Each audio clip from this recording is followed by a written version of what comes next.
and to begin on his defense enhancement, Iron Dome, things like that. Yeah. So that's what the Senate does. I think we can walk and chew gum at the same time. The Freedom Caucus has said, look, we don't care whether it's one or two bills, but it needs to be started now because we need to get the president needs. So again, whether it's one or two bills, we don't care. I do agree with the speaker. We need to have this done by summer. I think we can do it. But if we go with one big bill, what we're doing is we're seeing roadblocks in the House. That's the problem. So in other words, if you go with one big bill, you've got people in the House who are saying, no, I'm not going to sign that. I'm not going to support that because the salt increase is not in there, for example. Or no, I'm not going to support that because you're not cutting enough spending and the offsets are not there. That's right. Well, those are complicated issues. We will resolve them by some. The question is, will we resolve them by 2 or 3 weeks from now? And I think we're not going to. So again, the House needs to decide, are we going to do something quickly? If not, perhaps the Senate approach is the way to go. So it sounds to me like you've resigned to the fact that the reality is it's got to be 2 bills. Well, again, I was a little disappointed. The House Budget Committee. If we don't move on a bill this week, we are weeks behind schedule, and the president needs money for that border security. Great point. You're absolutely right. I mean, now you're talking about this week. It better be done this week. Meanwhile, while the president has had an incredible number of wins in the first 3 weeks, he's digging into these tariffs. I want to get your take on this. It's going to impose a 25% tariff on all steel and aluminum imports today. And my sources tell me that tariffs on Europe are very close behind, that he's going to do a reciprocal tariff on Europe, and that will include a VAT tax applied to the tariff because Europe charges us a VAT tax. That's going to be announced later on this week. Here's White House Deputy Chief of Staff Stephen Miller with me yesterday on Sunday Morning Futures. Watch. The president is making clear that we are going to pursue a policy of reciprocity. In other words, if we're getting charged 30% by Europe, then we need to charge them 30% in return. If they want to be charged less than 30%, they're going to have to lower. When you hear music like this,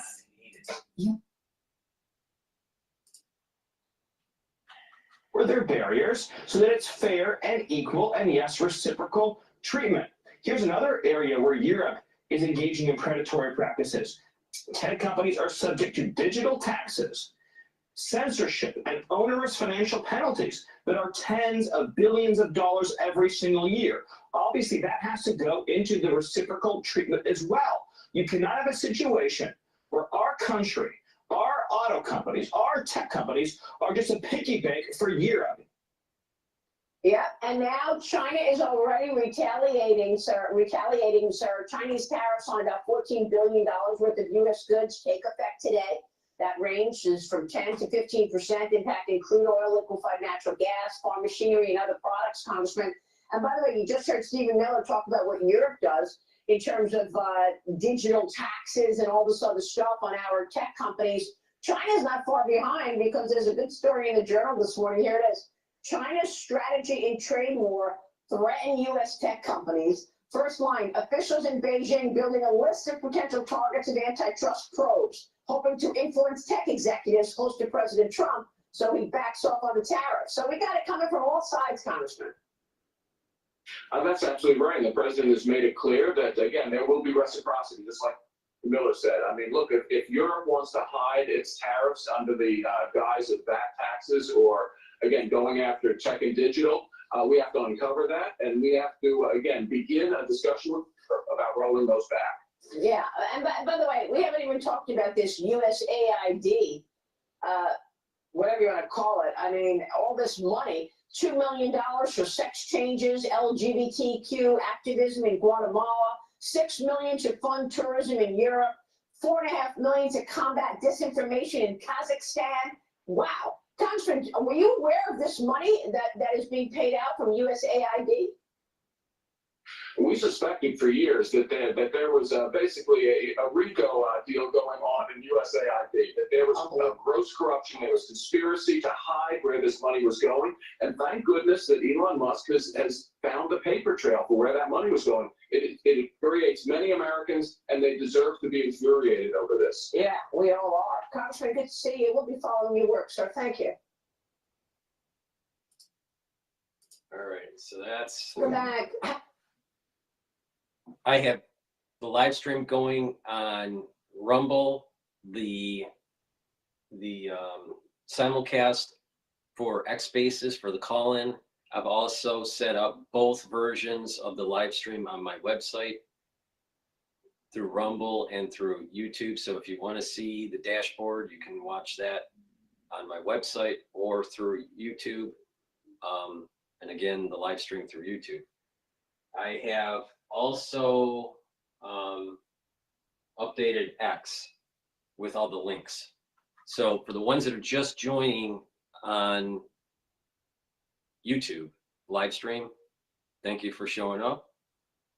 This is Dr. Paul Cottrell, and we are recording and doing the live stream on February 10th. I'm going to be reposting these videos after the show for people that are overseas or for ones that can't watch the show while they're at work.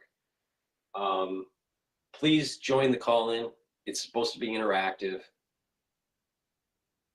That's the whole point of the show. And help support the work that I do. Make sure you subscribe to all my channels. I have 4 channels on YouTube. I have Brighteon, Bitchute, and Rumble. I have X, 2 channels on X, and I also have 1 on GETTR. We just did a great show last night with John Hogue. There was a great call-in that we had. People asked questions. It was very, interactive. That's the whole point of the show. So I'll be reposting that live show that I had last night, tonight, tomorrow, and the next day on the different channels. So stay tuned for that if you missed it. Ask your social media to follow my work, all right? And it's really important that I accrete more followers. Every time I post on YouTube, I lose subscribers, all right? Now, I'm accreting subscribers on Rumble, Bitchute, Brighteon, on X, but YouTube does censor people like myself. I'm not the only one. There are many people that get censored. So please help support my work by making sure you subscribe and asking your followers on your social media to subscribe to my channels. Again, I have 4 channels on YouTube, Brighteon, Bitchute, and Rumble. Please subscribe to all of them because I get different strikes on YouTube and I have to, shift the streams, the live streams. I was live streaming the other day about USAID corruption and the live stream shut down right in the middle of the stream. So there is serious censorship on YouTube. Please go to my store and get the great products that I offer to help support the channel, but also to help to support your health. I partnered up with Rainbow Herbals and we've developed these great deodorants for males and females. You can get it in citrus or you can get it in peppermint, lavender, and tea tree. These deodorants are very high quality. They're made from essential oils from the Himalayas. They have no aluminum in it, no baking soda. It's a dual purpose product. You use it as a deodorant for males or females, but it also detoxifies your body. So please go to my store and get the citrus or the peppermint version, very high quality. Get a couple bars for your household, help support my work, and help support your health. Another great product that I have to help support the channel and to help support your hygiene is the structural nanosilver soaps. Currently, I have in stock the charcoal tea tree. So please get a couple bars for your household. Help support the work. Very high quality. It's made from structural nanosilver. No fancy chemicals like you'd get from Procter & Gamble. Please go to my store, the-studio-reykjavik.com. For any order, you can get a discount. Use discount 5, all caps, number 5, and you get $5 off. If you buy an anti-aging box or a longevity box, the box is designed to be cheaper than the individual products. So if you buy an anti-aging box or a longevity box, it is cheaper for you. And you can add the discount 5 on top of the anti-aging box and the longevity boxes and get further savings. So I've done a lot of things on my store to be able to package and stack the different supplements to improve your health at different price points. So please go to my store and get healthy. All right, with that said, let's go to Bloomberg.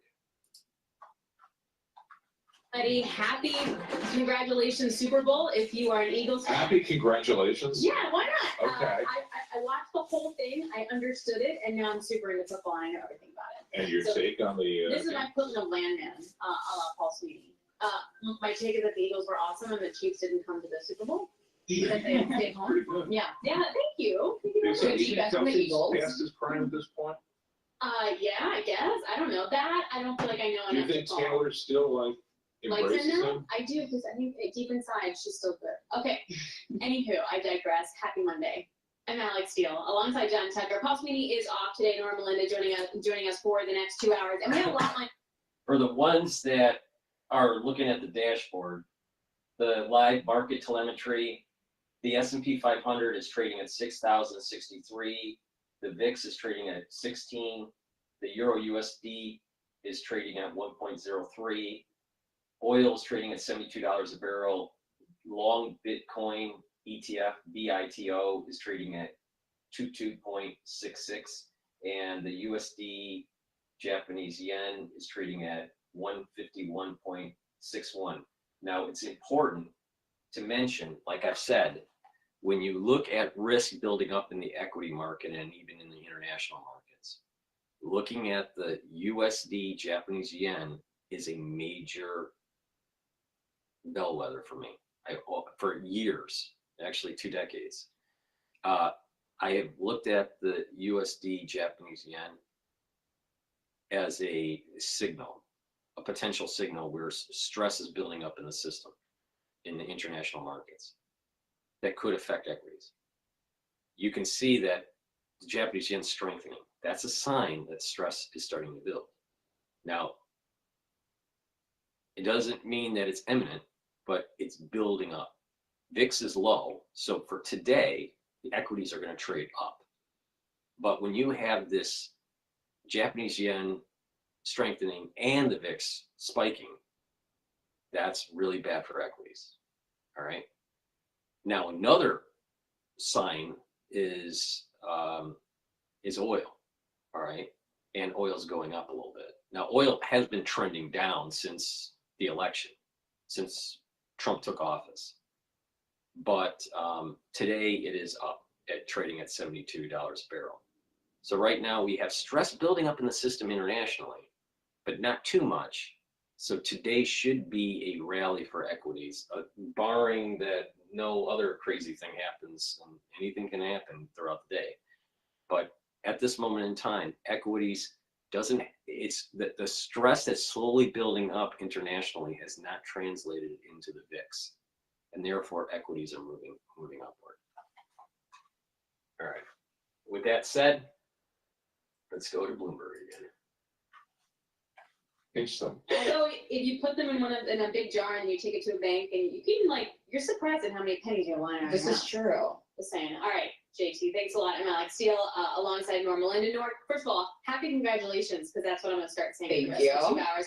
She was born in Philly, so you're very excited. Fly, Eagles, fly. Okay. We won. You won. We won. Are you a big sports person? She's not. I'm not a big sports person, but I don't really care about the football.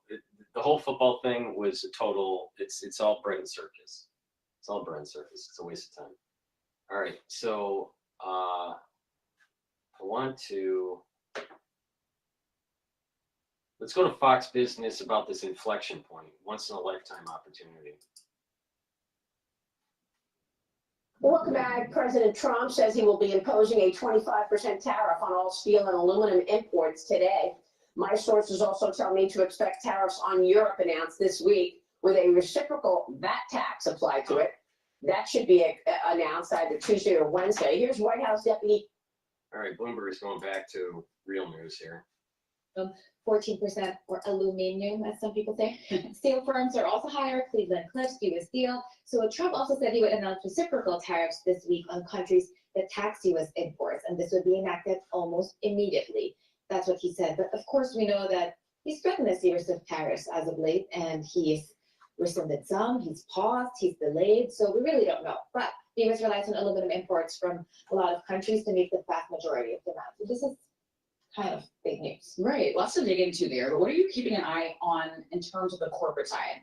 McDonald's. Okay. I know a lot of people love McDonald's. So sales rose in the fourth quarter, but get this, it's after the growth of its international business that made up for the decline of the sales in the US. So global same-store sales climbed, and in the US, though, they were a weak spot, so they saw a steeper decline than analysts were expecting. So guest counts grew, but their average ticket price declined. So I guess more people were going, but they were buying less stuff. Maybe like instead of 5 chicken nuggets, just 3 pieces. And it's interesting because people say that when you travel, you should always check out different McDonald's across the world because they have different menus. Whoever says that? Everyone. If you go to McDonald's, like Why are you eating McDonald's? First, it's terrible for your health. It's way too high in calories and fat.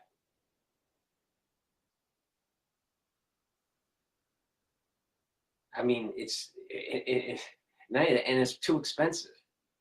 The quality of the food sucks, and it's too expensive. I'm telling you, the biggest thing, one of the biggest things that Americans should do is just stop eating fast food, and just watch the stocks plummet, and the shareholders are making you unhealthy, get all upset. Oh my God! Just stop eating fast food. So saying that the deal raised questions about why Hyatt would pay $2.6 billion to buy real estate when we know investors are really rewarding companies that have asset-light strategies. So That's remains to be interesting. seen. Yeah. Maybe they're seeing something we're not. All right, and also if you go all inclusive, then you can't go to McDonald's. So Anyway, your I priorities see here. this stressor here. All right, Isabel, thanks a lot. Isabel Lee, Bloomberg Cross Asset Reporter. So again, happy congratulations for all you Eagles fans. If you're a Chief fan, I'm real sorry. I really don't know what happened there to you because now I saw the Super Bowl, so I'm obviously now a sports expert. Joining us now is Brian Edgar, Bloomberg Intelligence Senior Gaming and Lodging Analyst. So super fun for me. Understood the game, which let me tell you, it's taken a really long time to do that. But I can imagine this kind of blowout isn't great for sports betting. Yeah, it's a lopsided victory, maybe not the one that fans or that sportsbooks expected. It's just stupid. It's just stupid news. It's just noise. All right, let's go to Bondi. So as President Trump's mass Paying immigration Bondi. enforcement continues, a leaked document is detailing a supposed plan by federal authorities to conduct a large-scale raid targeting illegal immigrants in Los Angeles. This is interesting. The Los Angeles Times has obtained a leaked internal federal document detailing the plans. The outlet reports that the planned raid was going to be such a large-scale operation that ICE agents were also going to be joined by the FBI and DEA, with this raid supposedly set to happen before the end of the month. Trump's administration is starting to express frustration over these leaks. Newly sworn in Attorney General Pam Bondi has issued a clear warning last night for those responsible. If anyone leaks anything, people don't understand that jeopardizes the lives of our great men and women in law enforcement. And if you leaked it, we will find out who you are and we will come after you. And it's not going to stop our mission. It's not going to stop the president's mission to make America safe again. We were very clear with the lawsuit that we filed in Chicago that if you don't follow the law, you will be prosecuted by the Department of Justice. So this is the latest news that comes after Trinidad gang members were allegedly tipped off in Colorado just last week ahead of a raid planned there. And raids in Chicago were also delayed last month after another media leak. Well, between the leaks and the handful of Democrat-led cities still trying to hinder raids and deportation efforts by declaring sanctuary city status, we'll continue to see how President Trump's deportation efforts unfold. But as we see these stories about how apparently there are leaks coming from inside, it looks like the Department of Homeland Security or ICE, Just goes to show you, some people are not on board in those departments with the president's plan. So annoyed by this. I come at it from two prongs. First of all, you got to find out who the leaker is. They got to be prosecuted. The badge needs to be stripped. If they're part of the administration, they should be banned from working from any type of administration going forward. But number two, and maybe this is just a personal standard because of my connection with law enforcement, I don't think it should be printed. It puts their lives at risk. Maybe that's just a personal view, Carly. No, it's a bigger You gotta issue. understand It's a it's way a bigger. deal. It's a way bigger issue. You cannot have subordinates within these agencies thinking that they can go against the actual edict of the president. The president gave them an order. It's a lawful order, and they need to follow the order. Them stonewalling, them slow walking, them giving information before the raid not only puts the officers at risk, but it's circumventing the actual command from the executive branch.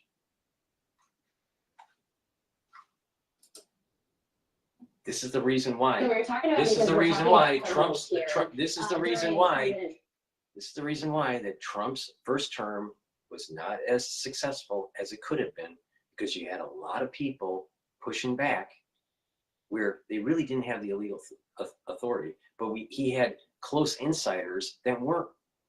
They were stonewalling and slow walking and not providing the real transmission from the president to the ground workers of the agencies. When you cut off that transmission, it doesn't work very well. And that's what happened the first term. Now he has a good transmission from his close cabinet and insiders within his circle. The problem is now the workers on the ground level don't want to do the job.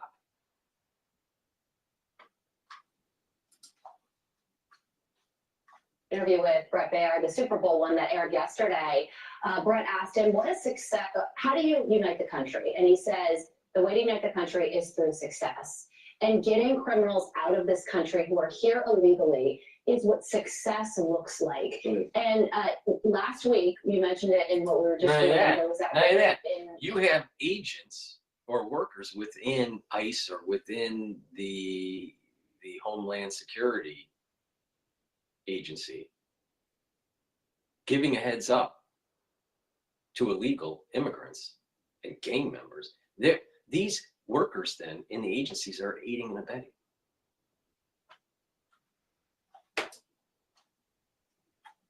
Aurora, Colorado, they were expecting to arrest 100 gang members and criminals. They only arrested one. And Bill Malugin was on that ride along with the ICE agents, went into the apartment complexes in Aurora and said there were no migrants in them, but there were blood on the apartment walls. And that's all you need to know about who is in this country that the Trump administration is trying to get at. But there are these leaks that are preventing that from happening and also putting the agents' lives in danger. Well, here's the thing. When a news outfit gets a story, you know, we're a news outfit. We want to print what's going on. Invariably, they will ask the agency, hey, there's a story going on. Sometimes the federal government will say for national security or personnel security reasons, can you hold off on that because we're worried about the well-being of the people who are going to be involved. Obviously, that has not happened. But then again, the leakers might not be inside the federal agencies involved. It could be local police. It could be somebody at one of these sanctuary counties or, you know, entities who do not want this program to happen. Even if it was outside, even if it was outside workers, outside of the agencies that were tied to, let's say, city, municipalities, or whatever, it's still aiding and abetting. They're aiding and abetting and circumventing the actual executive order to get rid of the illegal immigrants. So they should be charged for aiding and abetting an unlawful individual being in this country, especially if they are a serious criminal. I mean, some of these people that are trying to deport have killed people, that have stolen, they're part of gangs, they're part of a drug ring. I mean, come on. They're aiding and abetting. They should be prosecuted. these new polls out, a majority of Americans are happy with the way Donald Trump is Over following. 60%. He's following through on stuff he said he would do, and the raids are part of his plan. That's right. And Pam Bondi put the leaker on notice, whoever it is, whoever they are, we're gonna go after you, we're Yeah, gonna she should. prosecute you, and we're still gonna get the job done at the border. Yeah, damn right. That's the way it should be. See, what it is they feel as though they can circumvent the executive order and the executive branch.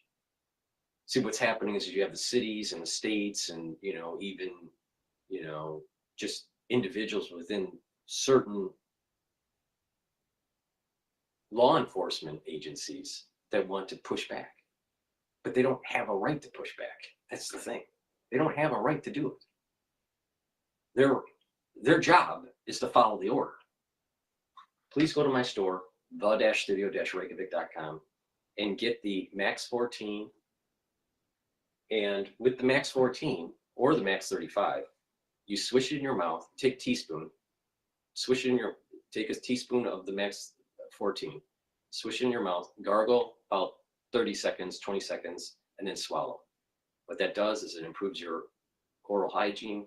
It's going to neutralize, and it's also going to improve the barrier and improve the mucosal lining. So that means that you're going to have a better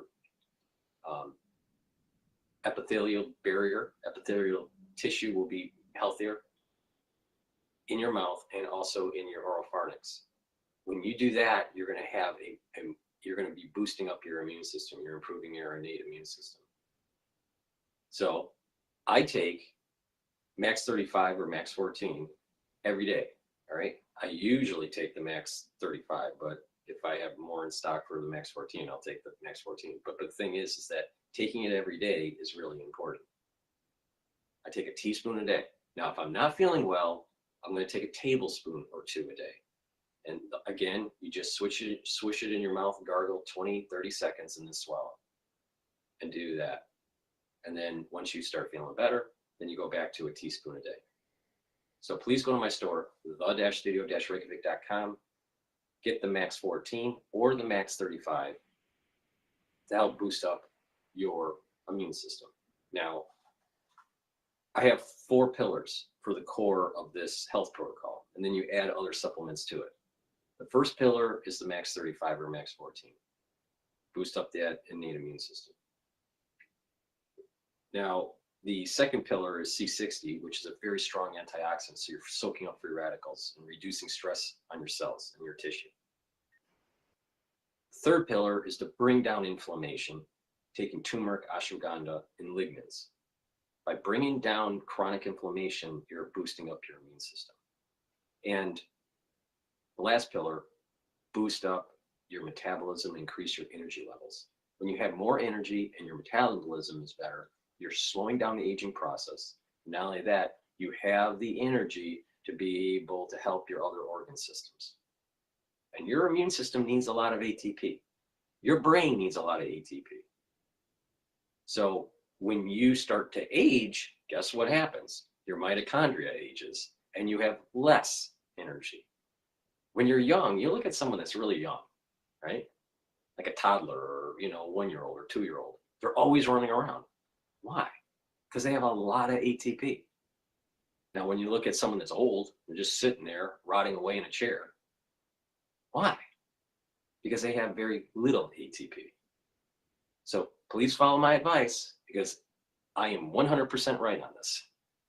Please go to my store, the-studio-reykjavik.com, get the Max 14 or the Max 35, boost up your immune system, and help support the channel. Use discount 5 and you get $5 off.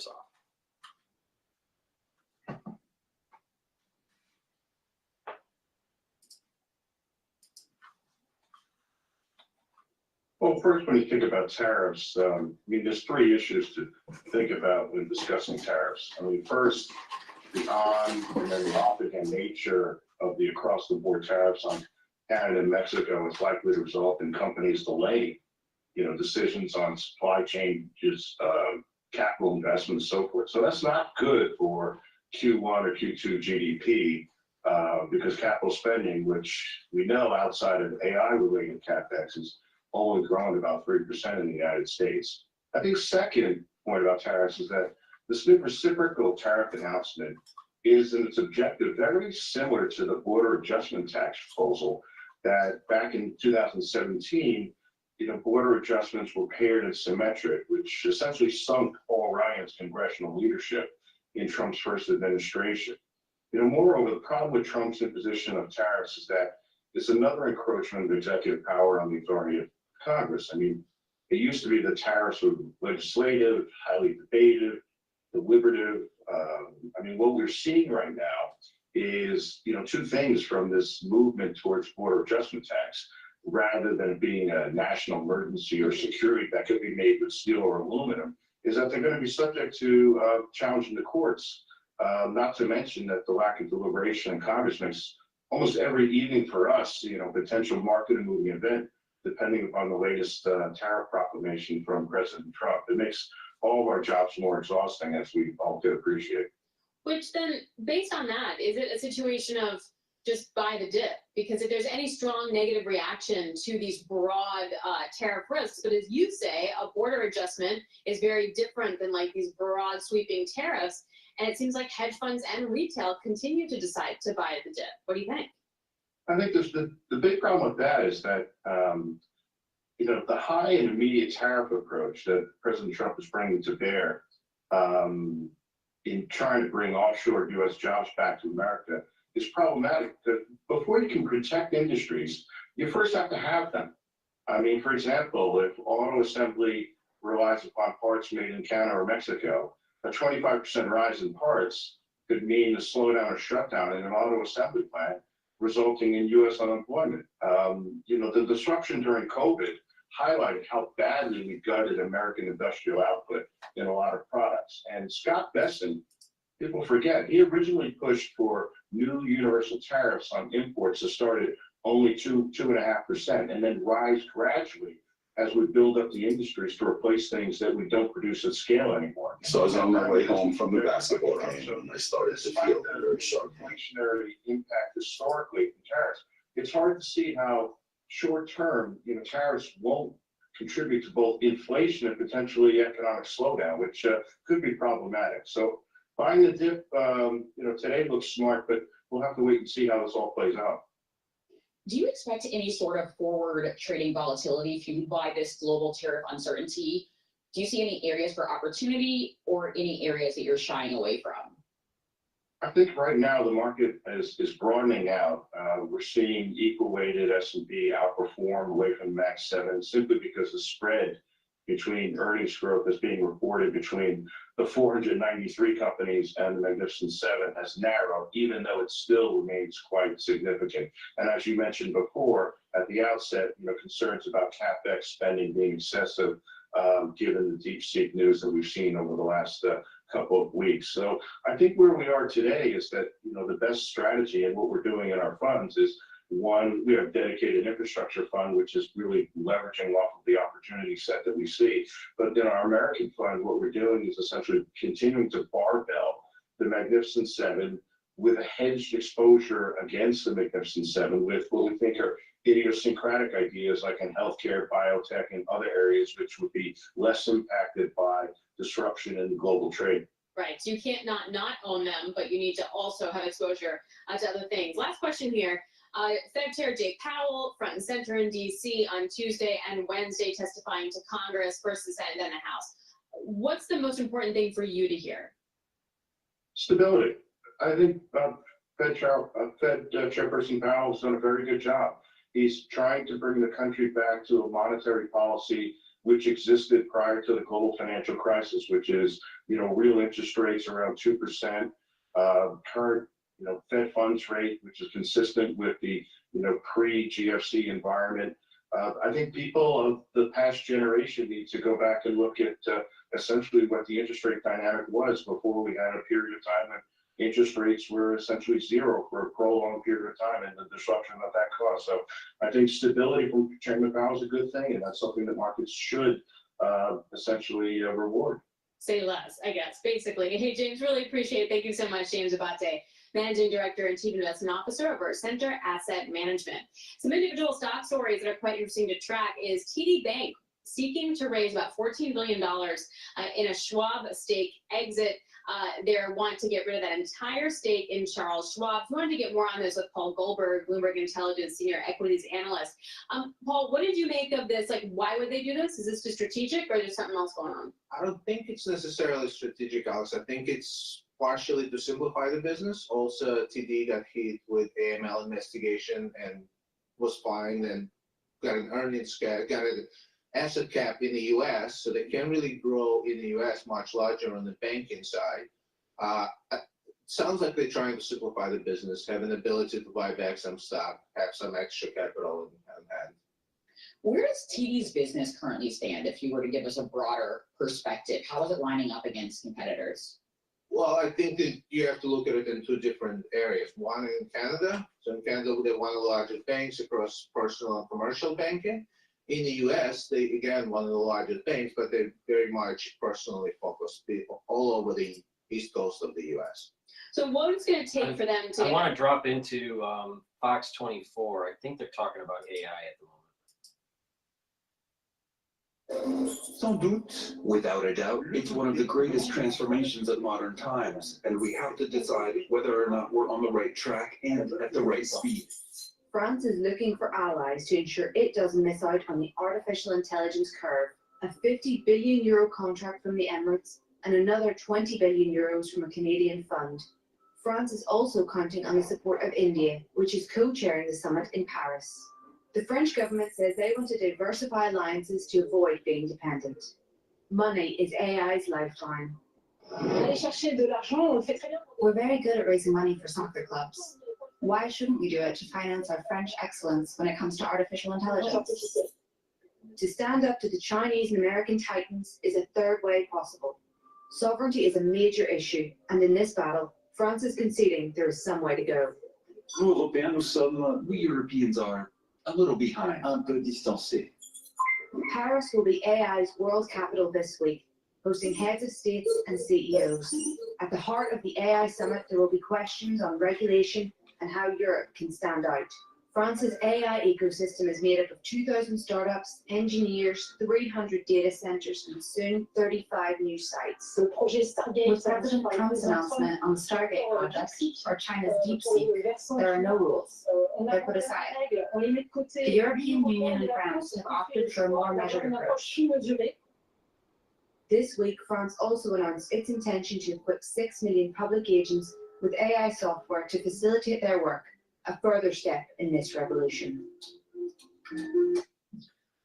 Palestinians in Gaza have been able to return to the north after Israeli troops withdrew from the Netzarim corridor, which cut the enclave in half. The development comes as negotiations for phase 2 of the ceasefire have commenced. The future of the enclave remains in doubt after a proposal from the US president to take over Gaza. Over the weekend, 3 Israelis were released in exchange for Palestinian prisoners, and their emaciated state has increased domestic pressure in Israel to extend the truce. Earlier, I spoke to our correspondent, Noga Tuppen. Let's go back to Bloomberg here. Basically, it's a super competitive market. In breakdown in Canada, there's fewer banks than we have, 1 million over here. So like, how do they shake up in terms of their competition in Canada? How do they line up there? Well, their competition, there are 6 largest banks, or some people call it 5+1 because National Bank is a little bit smaller, even though they just finalized an account closer of Canadian Western Bank that's going to expand them a little bit. But some people describe that market as a competitive monopoly between these banks. So there's some smaller banks and credit unions, but these banks control 90+% of deposits and loans in the country. So very, very concentrated. And they compete very aggressively against everything. So the market shares, when you see them shift, we're talking about basis points here and there from period to period. All right, Paul, really appreciate it. Thank you very much, Paul Goldberg. Yeah, I'm going to go to CNBC about, I'm going to CNBC about China launches retaliatory tariffs. Meanwhile, there's China. Retaliatory tariffs on U.S. goods now in effect. Let's get to Eunice Yoon this morning in Beijing with the latest. Hey, Eunice. Hey, Carl, well, China's counter tariffs are probably not going to have a meaningful impact on American business. Unlike President Trump's blanket tariffs, China's are targeted. Goldman Sachs has estimated that the Chinese levies cover $14 billion of U.S. exports to China, so that's only about 10% of the overall number of goods that the U.S. shipped to China last year. What is going to be important for us to watch, though, going forward is just how willing China is to expand its retaliatory toolbox. Already we saw a willingness, or at least a seemingly willingness last week to target specific companies. So last week when the Chinese were announcing the countermeasures, one of the actions was to launch an antitrust investigation into Google to blacklist PVH as well as Illumina. And then last December, it also launched an antitrust investigation into NVIDIA. There are also reports that the antitrust watchdog is now mulling a investigation into Apple. So you have all of that, and then overnight, the Wall Street Journal was reporting that the Chinese strategy could be to expand this to include Broadcom as well as Synopsys. So the Chinese Foreign Ministry today responded to that, dismissing the report, but this is something that the business community here has been very concerned about as President Trump takes office, that the Chinese would be using this type of retaliatory tool to push back against whatever President Trump decides to do. Guys? Meanwhile, Eunice, I don't know if you've noticed, but I mean, after a period of drastic underperformance, K-Web's up 10% for the year. S&P's up only 2%. I just wonder if there is a sense that money is flowing in your direction once again.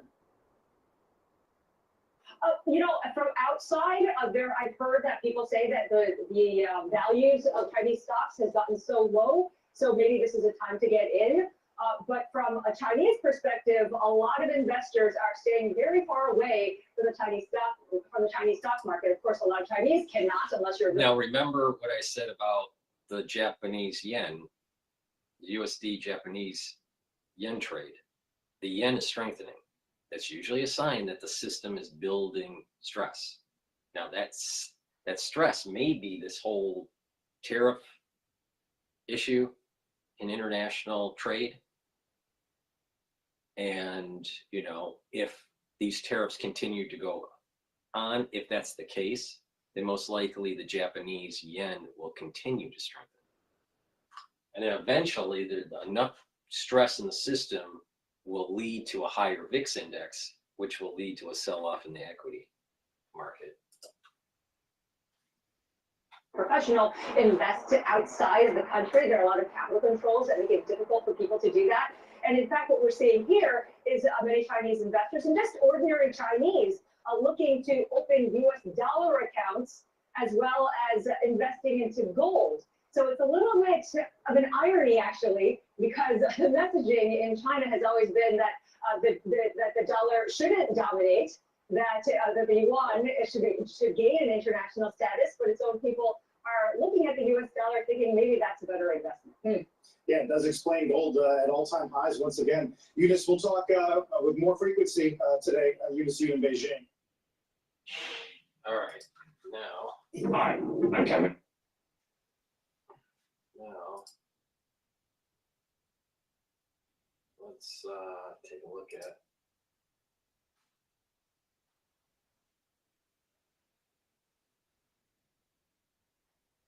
This would be, I don't know, maybe. Decoding Putin's War Speak. This is by the BBC. This was published by BBC World Service. This was 2 hours ago. Let's just see if this is interesting. I haven't listened to Hello, this. I'm Krassi Twig. Welcome to this episode of the Global Jigsaw podcast from BBC Monitoring, which is a part of the World Service. We are a multilingual team looking at the world through the lens of its media. Today we're going to talk about language itself and its importance for war propaganda. You might have noticed yourself some of the peculiarities of the militarized language. Semantic distortions and euphemisms are well-worn tools of war propagandists. And Russia's war in Ukraine is no exception. This is going to be pretty good, I think. My gut feeling of this. I've never seen this podcast before, but before we dive into this, because this is going down a rabbit hole, let me just plug a couple products here. please help support my work and your health by getting the products that are on my store, the-studio-reykjavik.com. The link is in the description of this video and all my videos. It's the-studio-reykjavik.com. I have a lot of different supplements. And I tell you throughout the show how to stack them to improve your health and to save some money. Get the elderberry zinc lozenges and the manuka honey lozenges. Both of them are 60 parts per million of structural nanosilver. The moment you have that irritation, either during the cold season or during the allergy season, mitigate that irritation right away with the lozenges. And that way you are reducing further problems, all right?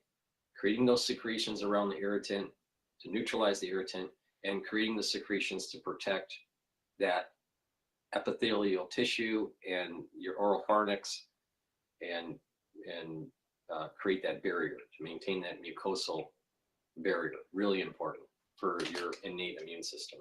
So please go to my store, the-studio-reykjavik.com.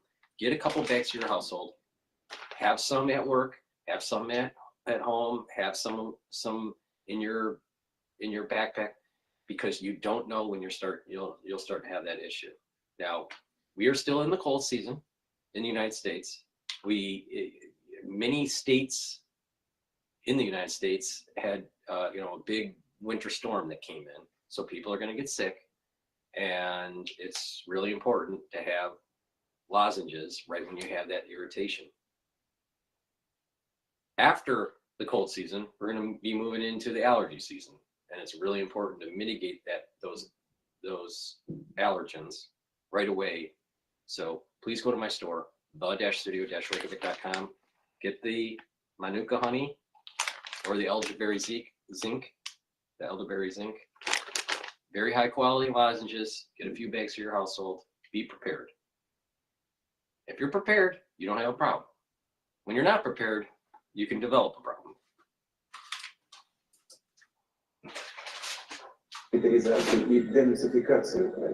От Первой мировой до событий настоящего времени, включая специальную военную операцию. We'll try to decode the Kremlin's war speak to understand its aim and power. With me in the studio is BBC Monitoring's Russia editor, Vitaly Shevchenko, who is going to interpret the Kremlin's military jargon for us. Vitaly has been monitoring Russia for over 2 decades.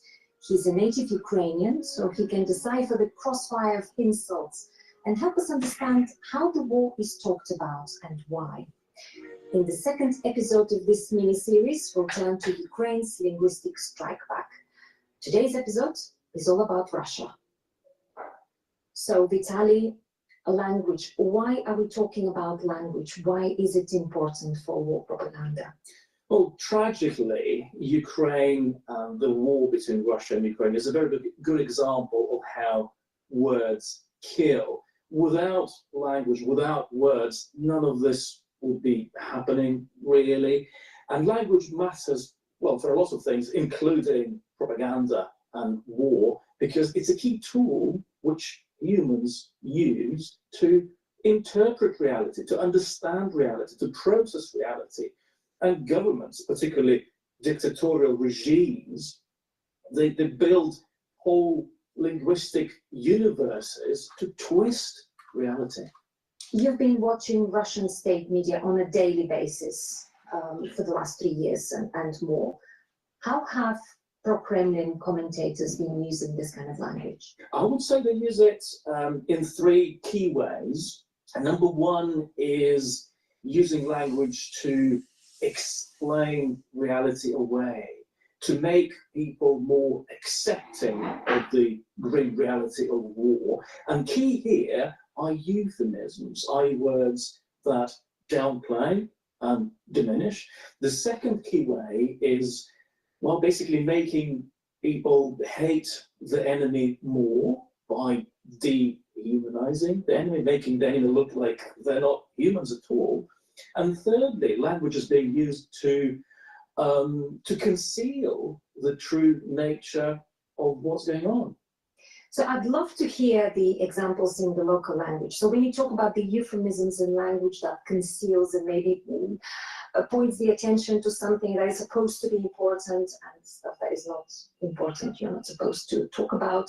Can you give me examples of those things? You will have heard about numerous instances when Ukraine targeted oil refineries, weapon storage facilities, and other targets across Russia.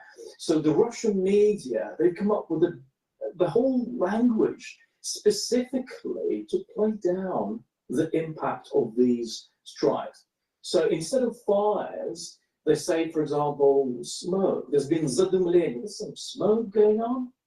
Instead of explosions, they talk about pops. It's just a pop. Who knows what caused the pop? But, you know, this sounds less worrying, less dramatic. Also, they keep talking about things like Termotochka, for example, like a thermal point to explain away or maybe strange phenomena when an arms storage facility caught fire. Also, you can't conceal the fact that Ukraine is using drones against targets in Russia anymore. They hardly ever talk about a Ukrainian drone attack. They talk about foreign drones. Russian air defenses, they're so effective. They keep shooting down Ukrainian drones like by the dozen. But somehow, a lot of these drones, they happen to fall on oil refineries and they catch fire and there's a massive explosion. I have to say that's a trick also used by Ukraine a lot. Another way of diminishing the enemy is the enemy doesn't do something, they attempt to do something. Just this morning, I was looking at reports, Russian reports about a huge oil refinery catching fire in Reykjavik. So one report said Ukrainian drones attempted to attack this oil refinery. There are pictures of an enormous blaze. So linguistically, they're saying it was just an attempt. And we should say that none of this is unique to Russia as an approach in how they are handling the subject of this war. Dehumanizing the enemy, for example, that is something we have seen in many other conflicts. So what are the examples in this case that you can tell us about? When Vladimir Putin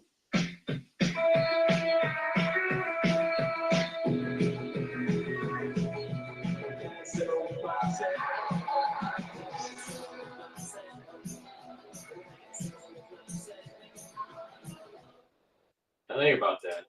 We're talking about the war in Ukraine with Russia, and then all of a sudden Billy Idol comes on. and launched his special military operation, which in itself is a euphemism for war. He spoke about how neo-Nazis and extremists ruled Ukraine.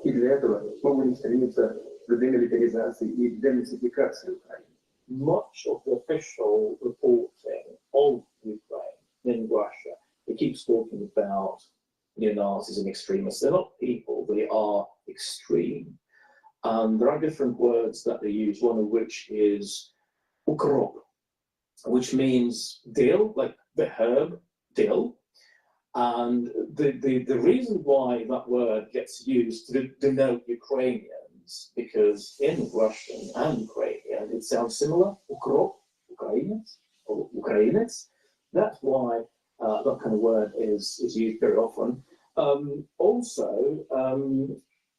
Some of this language can be very offensive, of course. When they talk about ukrop being the herb, they talk about kasik ukrop, like mowing this herb down, meaning killing Ukrainians, on a more geopolitical level. The Russian Foreign Ministry, specifically Maria Zakharova, the fiery spokesperson for the Russian Foreign Ministry, she likes talking about the Anglo-Saxons. If we are to believe her, the Anglo-Saxons are alive and well, and they are plotting against Russia endlessly. In a lot of people's minds, it's kind of very distant and inhuman. It's something they may have read in history books, but they're still alive and well.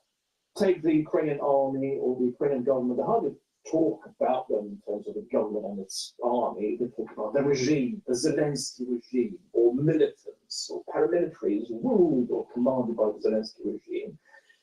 The thrust of this effort is that it puts a distance, a very significant distance between humans, people, and who Russians are supposed to see their sites. Inhuman, Anglo-Saxons, neo-Nazis, and Ukrop. How are the Ukrainians taking these insults? Well, as it happens, I've just been talking to some popular Ukrainian comedians, and stand-up comedy in Ukraine is booming. And one after the other, they told me that humor is vital. They don't really have any other choice to survive and stay sane other than take all these linguistic insults with a dose of humor. Ukrop, for example, there's a party in Ukraine called Ukrop. Yeah, we're Ukrop, we're Ukrainian. So what? I mentioned explosions and how they're not really explosions, but pops. This is where it gets slightly complicated in terms of translations. In Russian, pop would be chlapok, yeah? But it also looks like the word for cotton, yeah? So chlapok, chlapok, and in Ukrainian that would be bavovna. So Ukrainians have used the word bavovna, which is the word for cotton, the word for pop in Russia, as a humorous and a chilling kind of way designation of all these explosions in Russia. They keep talking about how do you like these pops now? I know a lot of this humor is kind of dark and grim, and there's a lot of gallows humor going on, a lot of schadenfreude. This is war in Israel. Humor is a powerful way to undermine your enemies. So you understand why they're doing it. But how are the Russians feeling to be the butt of jokes? These insults, of course, they only deepen the chasm. Of course, Russians are not particularly happy to be called orcs, for example. That's a very popular word used by Ukrainians to designate Russians, to dehumanize them as well. Мы сейчас поддерживаем наших парней, которые в окопах, орки лезут. All this tension, all this animosity, to a huge extent, is based on language, on these hugely insulting words that are being used by both sides. According to Russia. Okay. Let me go to another channel here. I mean, that's interesting, and you know, how language and propaganda are the use of certain words. I want to go to Fox Business about people rebuilding their home. California Governor Gavin Newsom meeting with President Trump at the White House yesterday in a bid to help secure aid for recovery after the LA wildfires. Damage and economic loss projected to be between $250 and $275 billion. That's according to AccuWeather. State Farm is asking California for permission to hike home insurance rates in the state by an average of 22% as a result of the wildfires. Joining me now, the Corcoran Group founder, Barbara Corcoran. Barbara, it's so great to see you, and I'm so sorry about your home. You lost your home in Los Angeles. I sure did. I'm getting over it. That's my sweetheart. Oh, well, here are some pictures we're showing our viewers of your trailer home in the Tahitian Terrace Park community. Yes. And then some video that you took showing the devastating destruction after the fires. I mean, Barbara, this is just so frightening. We're so sorry for your loss. It still strikes me like it's unbelievable, but every time I talk to my neighbors, they're committed to rebuilding, and they're so optimistic, and most of my neighbors lost everything they own in the house. You know, there was a lot of controversy with, I'm going to bring this up, Josh Altman, who has been on multiple platforms, including Fox Business and TMZ, saying that 70% of the Palisades residents aren't going to come back. What are you hearing? I'm from the exact opposite. I'm hearing 100% are coming back. They aren't quite realistic about what the construction costs are going to be, which will be much I don't hear they're coming back. Everyone's committed to coming back. That's ridiculous. Is there concern about the rebuilding efforts? Because, you know, They Governor may Newsom be, did suspend. the owners may be, the rich owners may be committed to coming back. But the city seems as though it's going to be buying up the land and turning it into a smart city. So the owners may be committed, but it doesn't matter what they're committed to. It's what the government's committed to, because it's a disaster. It's deemed as a disaster site. Now, should these people be able to rebuild their homes? Yes, but the problem is that they're never going to be able to get affordable insurance. You know, and it wouldn't matter if you're rich. A lot of those if you're EPA super if you're super wealthy, it won't matter. But for the average person or even the upper middle class, they can't afford to build and then not have insurance for a backup. So I'm not so sure that the rebuilding is going to be as opportunistic and as the take rate for rebuilding is going to be as high as what Barbara is saying. No way. No way. Or stories about going to the California permit office to try to get a permit. It's a year, it's 2 years. Jillian Michaels has talked about this. Do you think that that's actually going to meaningfully change everything? I mean, what he has done is he's wiped away all the red tape, allowing a clean road to rebuild in California. That's so important. Without that motion, nothing would happen. It would take many more years to rebuild. So McDonald's comp sales for fourth quarter up 0.4%. Estimate was negative 0.9%. So comp sales went up for the fourth quarter for McDonald's to 0.4. Estimate was negative 0.9. So people are still buying bad quality food. He's been terrific for the state. And President Trump has gotten on the same page too. It's just everybody's working toward the same effort. It turned positive because of international sales. So that we're exporting our heart disease. We're importing cheap goods and exporting our heart disease.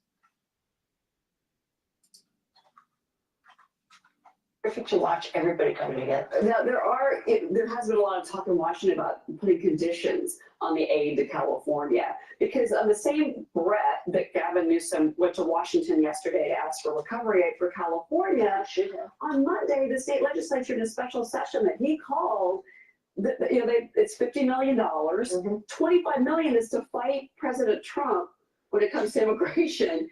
So where does this play out? How does this play out for residents? Well, he hesitated in signing it, and I think that was a negotiating tactic. Everybody's got their own. I don't think that will come to pass. I think he just wanted to go in acting very seriously, like he had a big club behind his back. Okay, it's just not going to happen, I don't think. Now, talk to me, what about timing? I mean, this is not just you have a home there, but this is, I mean, from a professional standpoint, what kind of time frame do you think it's going to take? I mean, you've got to clear the debris, then you've got, again, permitting. Is there enough contractors and construction crews in California? There's a contractor sign on every corner. There aren't enough contractors. Excuse me. What's going to happen is people are going to have a little reality check when they get a $1,000 foot estimate for a 2,500 square foot house. That's $2,500, a house that they probably paid $1.2 million for. That's going to be shocking. But people are so deeply committed to rebuilding their homes. I think people are going to get over it.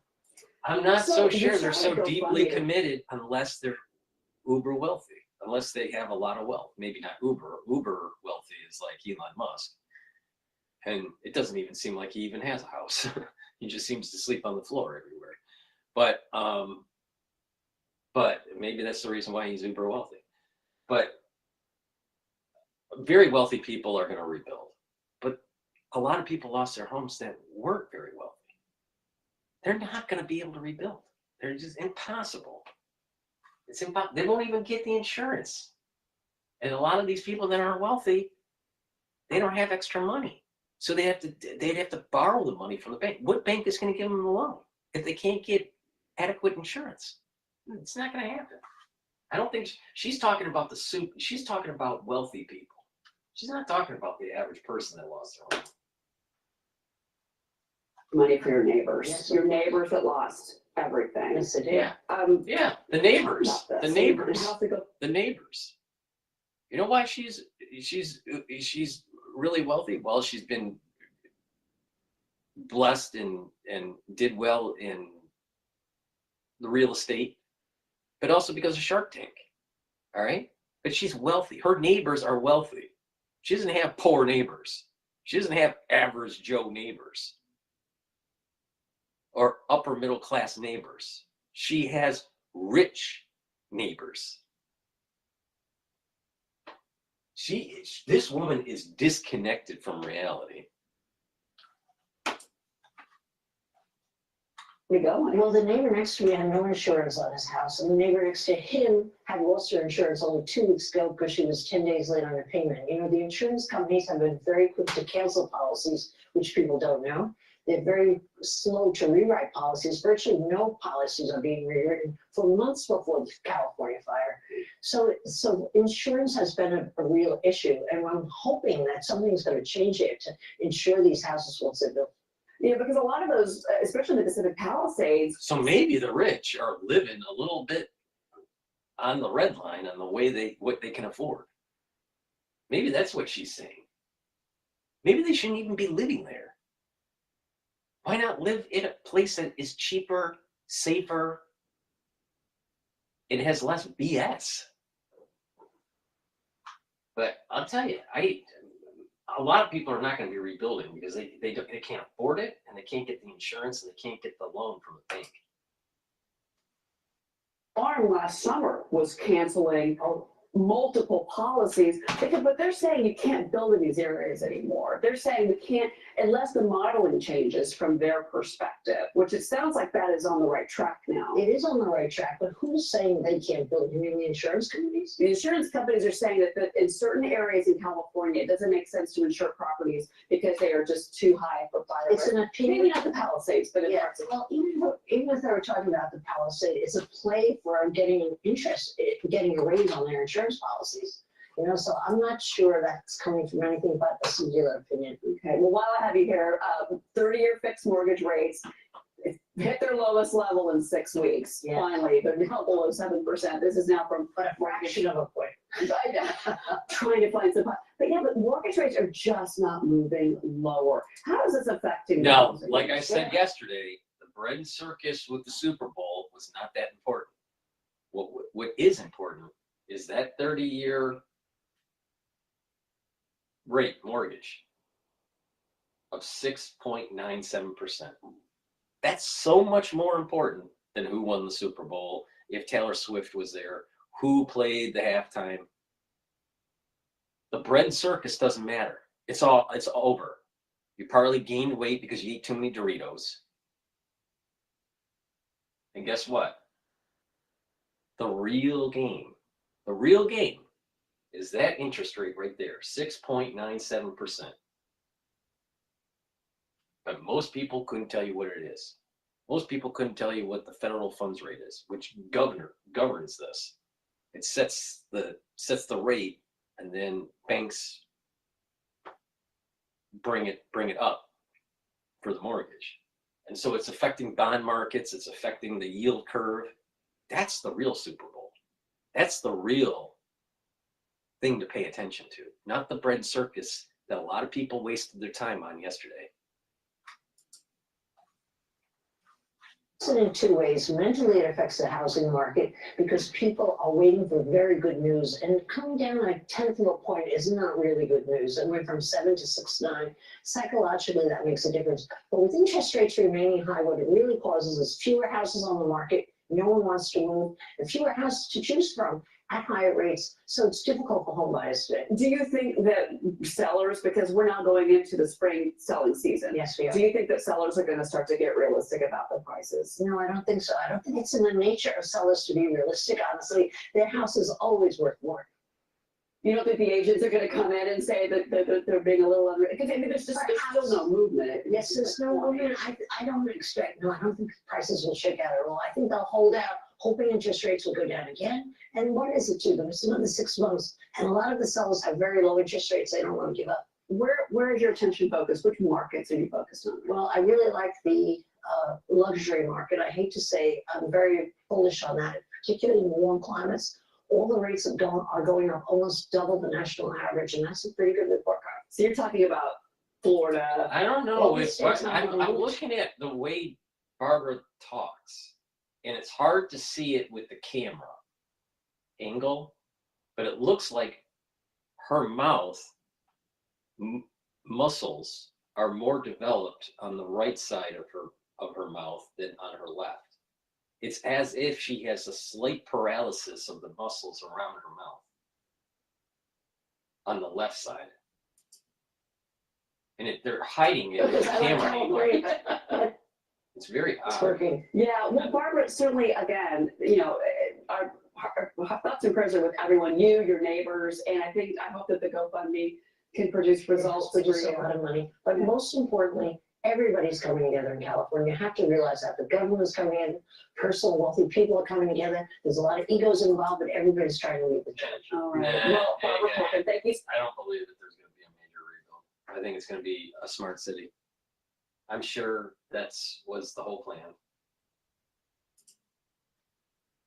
All right.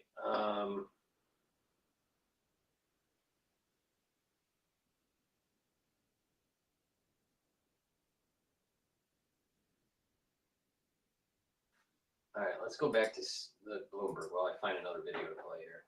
Which through we know that he paused tariffs on Canada and Mexico, but still, it's enough to send shares surging really high on Monday. What's interesting about commodity tariffs like this is that commodity markets are really efficient. So if you're going to tax something, the price of the actual commodity is going to come down in order to make up for the extra payment. Plus, you have regional differentials. So the price of aluminum here versus what the price of aluminum in London is going to be different. So you're going to have different payments also. It's just a very complex market. So to see how that will resolve itself, because it will be efficient. If you need it, you will get it. It just depends on what that price will be versus like a coat or something. Could it also be because aluminum imports are being imported a lot, like in Canada, UAE, Mexico? I mean, I think it would be different if the US produces enough. Oh, sure. Yeah. That's what I'm saying. Like it's same thing for oil. It's why we still need Canadian oil, so we'll just reprice enough to make up for whatever tariff. They might not like it. The producers might not like it, but it will reprice. It's not like the demand just empties and goes away. And how do you make aluminum? You sap the living daylights out of it with lots and lots of electricity. Oh my God. Oh yeah. Hugely energy intensive. Mines, all of them. A lot of mines like copper, though, you can get better energy efficiency if you supply it in a different way. So everyone will be an expert this week already. What? Already? It's only taken me 18 years. Okay. Isabel, what else you got? McDonald's. I think this is interesting because it's up 5%. Sales rose in the fourth quarter, but there's kind of a nuance. So international business made up for the decline in the US, and we have McDonald's saying that the US sales were the weak spot, and they're saying that low-income consumers in the US are really still under pressure, and they expect the first quarter to still be a quote low point this year. And of course, we know that they emerged from this E. coli outbreak that really scared off some folks. And that's why for a while, I think my friends were just ordering the fish fillet or something because But they are still McDonald's? Yeah. They're still going to McDonald's. They're still going to McDonald's, but then McDonald's also said that guest count increased, but the ticket amount or what people were buying were much less. Interesting. Any other companies you're keeping an eye on? Last is Hyatt. Shares are flat or actually slightly lower, 0.3%. We have Hyatt Hotels agreeing to buy Playa Hotels for $13.50 a share. And this expands their reach into all-inclusive resort. But we have a Baird analyst saying that why would they be making this deal when companies are rewarded for pursuing an asset-light strategy? So it really makes you think about the She's just rationale behind repeating this, herself from earlier. All right, I'm going to go to CNN, and they are demonizing JD Vance. This is CNN.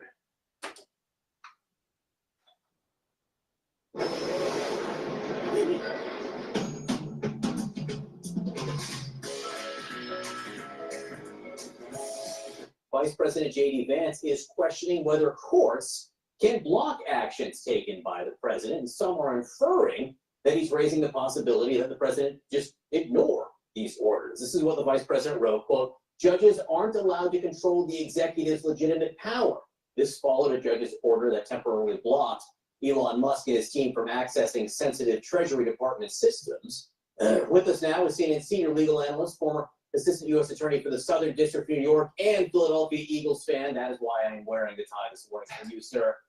All right, Good before morning, we have CIA speak, please go to my store, the-studio-reykjavik.com. Get the vitamin C with magnesium. This boosts up your immune system. Taking vitamin C every day is very important. If you're not feeling well, take a double dose, drink it with filtered water. Vitamin C also helps with your skin. Magnesium and zinc also helps your immune system. Take it every day. If you're not feeling well, take a double dose. Take one in the morning, take one in the evening. Make sure you drink it with filtered water. please go to my store, the-studio-reykjavik.com. Use discount 5 and you get $5 off. This is CIA. So J.D. Vance writes, judges aren't allowed to control the executive's legitimate power. We maybe should underline and bold that word legitimate there because it's doing a lot of work. What can courts do? It certainly is doing a lot of work, John, and J.D. Vance is really stepping very close to dangerous ground with that statement, and he knows it, by the way. This is a Yale Law School graduate. So the notion that the courts cannot stop the executive from doing what he wants, the notion that the executive may have the option of defying the courts, that is completely beyond even. If the executive branch does something illegal, the court can look at the case and stop that activity. But if the executive branch feels that that lower court is wrong, this will go up to the Supreme Court to see if it's a constitutional, if there's a constitutional authority by the executive branch to do that. So this is going to elevate to a higher court. That's how the system works. But it's lawfare. Those extreme right-wing conservative theory in favor of broad executive power has ever argued. Now look, there is a very broad view of the executive power. Sometimes it's called the unitary executive theory, which holds essentially that the president is all powerful within the executive branch. But even proponents of that theory do not say that the president is free to disregard an order of the court. If that were to happen, that is a line in the sand. That has not been crossed. Donald Trump did not cross that line in his first 4 years. He has not crossed that line in his first couple weeks here in his second term. But if we get over that line, then we've got a major crisis. And I think it's irresponsible of J.D. Vance. I know he didn't quite go there, but he got pretty close. With CNN, everything's a major crisis emerging in the Trump administration because Orange Man must be bad. This is CIA. And to be clear, the courts stopped all kinds of executive action from President Biden, too. The courts jump in all the time on executive actions because the Constitution is sort of murky on what a president can and can't do. Now, let me just read you the first part of Vance's tweet, because this actually sort of expands on his thinking. If a judge tried to tell a general how to conduct a military operation, that would be illegal. If a judge tried to command the attorney general and how to use her discretion as a prosecutor, that's also illegal. But here's the thing. When a judge weighs in on powers that belong to Congress, on laws that Congress passed, and the executive, the president, may be ignoring or crossing the line on those laws, that might be another thing.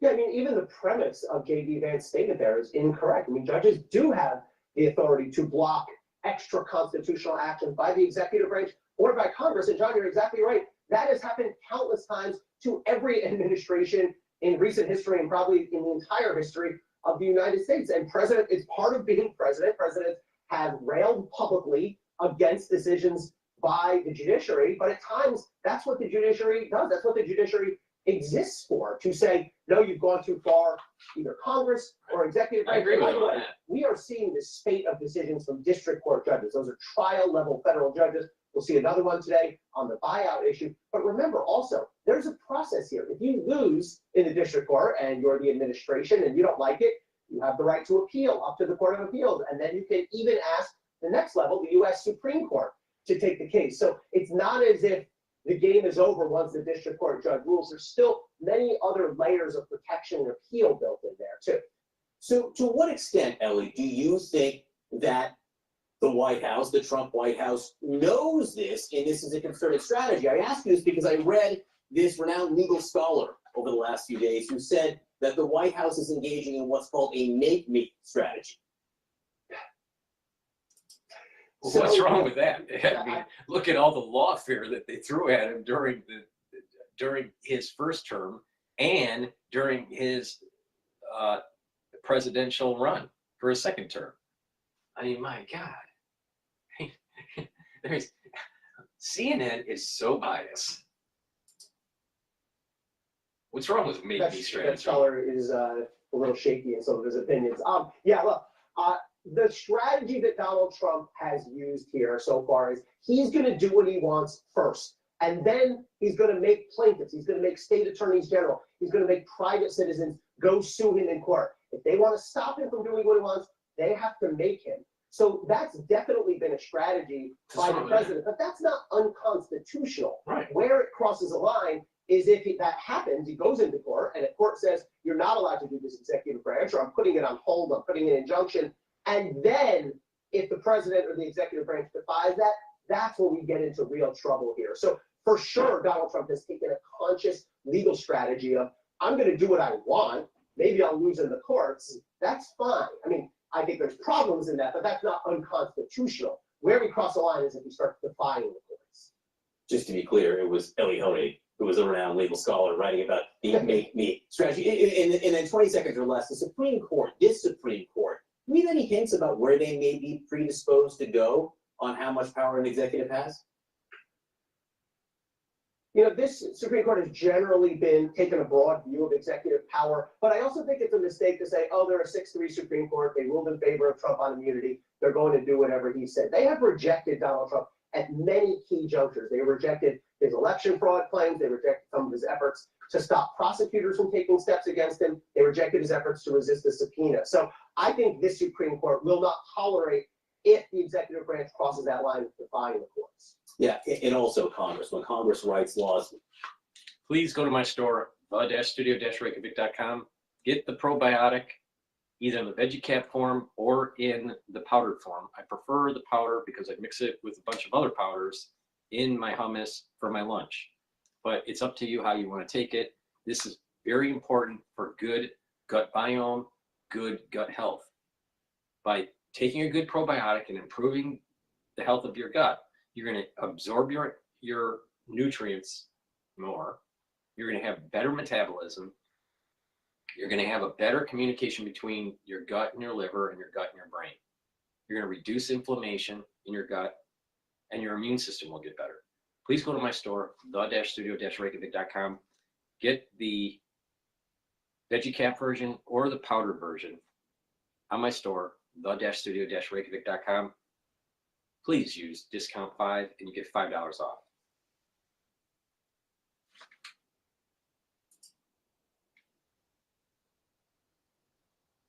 All right, let's go to live now. Right now, there is an attorney general discussing President Trump's federal funding actions.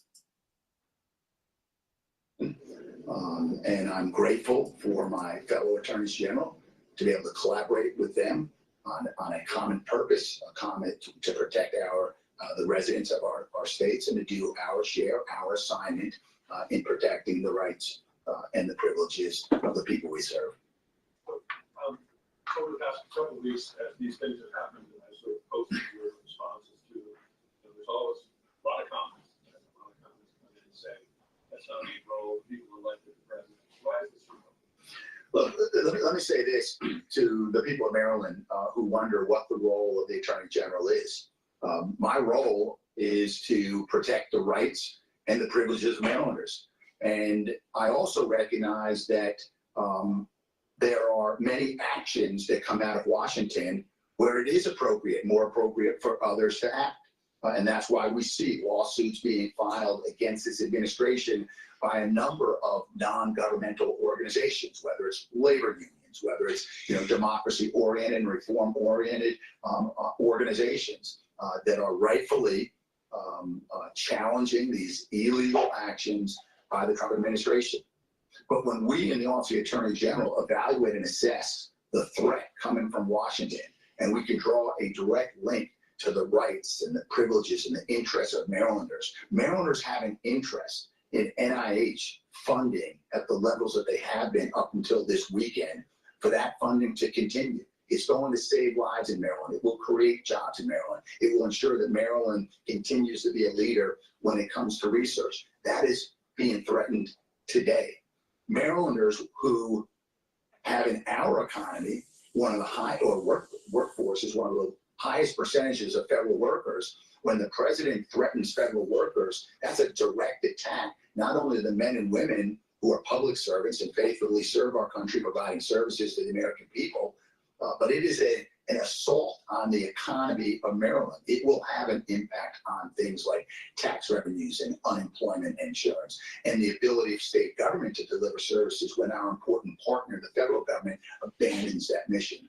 So there is a role, and I have a reaction that that the Maryland Attorney General is joining or commencing. You can be assured that I will be able to draw a direct link between the rights, privileges, and interests of Marylanders and the action that we're taking against this administration. So Vice President and Elon Musk now have come out with this notion that the judges shouldn't interfere with the actions of the president.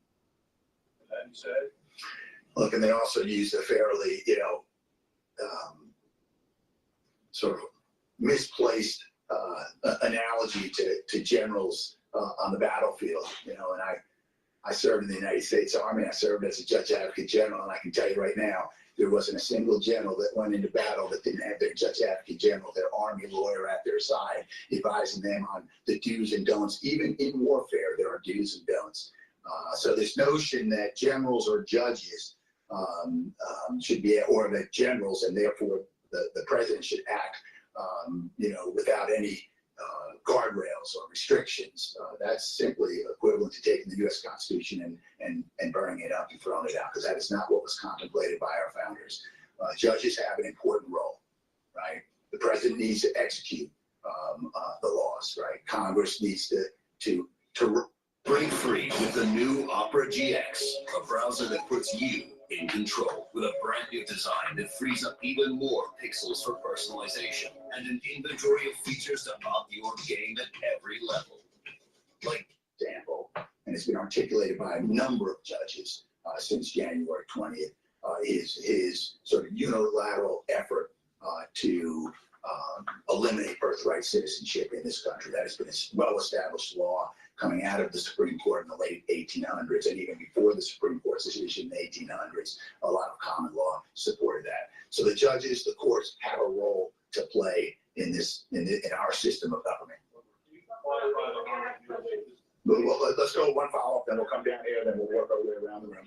Quantify the harm you think has been done to Marylanders and been done by Marylanders, so it's been wrong, but quantify the harm you think has been done. I mean, it's difficult to quantify, and that's what litigation is, right? I mean, every day we're learning more about the harm and the damages. When it comes to, I'll just use one example, on the NIH cap on grants. We're talking about tens of millions of dollars at the University of Maryland, College Park, University of Maryland, Baltimore, UM Baltimore alone. Tens of millions of dollars. But when you talk about how much of this spending that he's talking about is discretionary? How much of this spending is wasteful?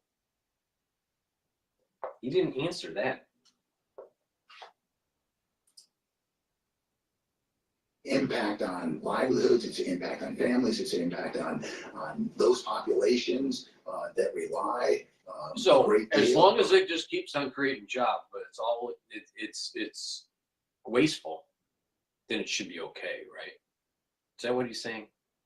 If it affects your community, even though it's a wasteful spending and it's discretionary, it should still continue on. He's not answering the big question. How are we going to balance our budget? How are we going to stop the wasteful spending? And all he cares about is the jobs in Maryland. What about the nefarious activities that were going on at the NIH? Don't you think we should shut that down? Like I've been saying for 5 years? Office preparing kind of in anticipation of those threats being acted on, potential actions before they even take place.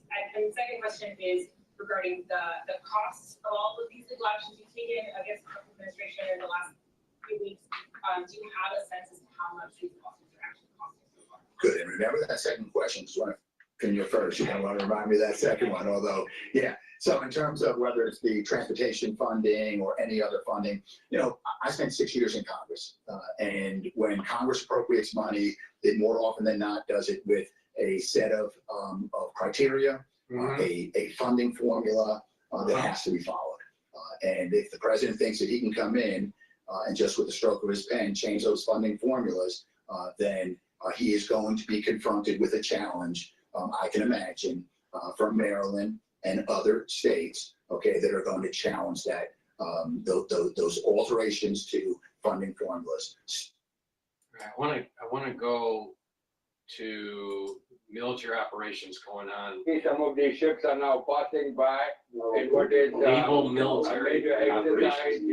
The Air Force has also taken part in this exercise. The aviation wing of the Navy has also been involved in this particular endeavor.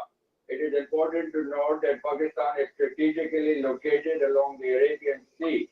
And one of the priorities is that in event of any conflict, Pakistan will be interested in ensuring that the sea lines of communication remain open, because about 5,000 oil tankers and 40,000 cargo ships pass close to the Pakistani coast as they come out of the Persian Gulf. Kamal Haider, Al Jazeera, on the Arabian Sea. And Army units from the U.S. and South Korea have held joint military drills close to the demilitarized zone with North Korea. Comes at a time of heightened tensions on the Korean peninsula and uncertainty about what the return of President Trump will mean for the region. Rob McBride reports from Pocheon in South Korea. In a mountain valley firing range close to the border with North Korea, a show of military might by US and South Korean forces. These joint drills are criticized by Pyongyang, which sees them as preparation for war.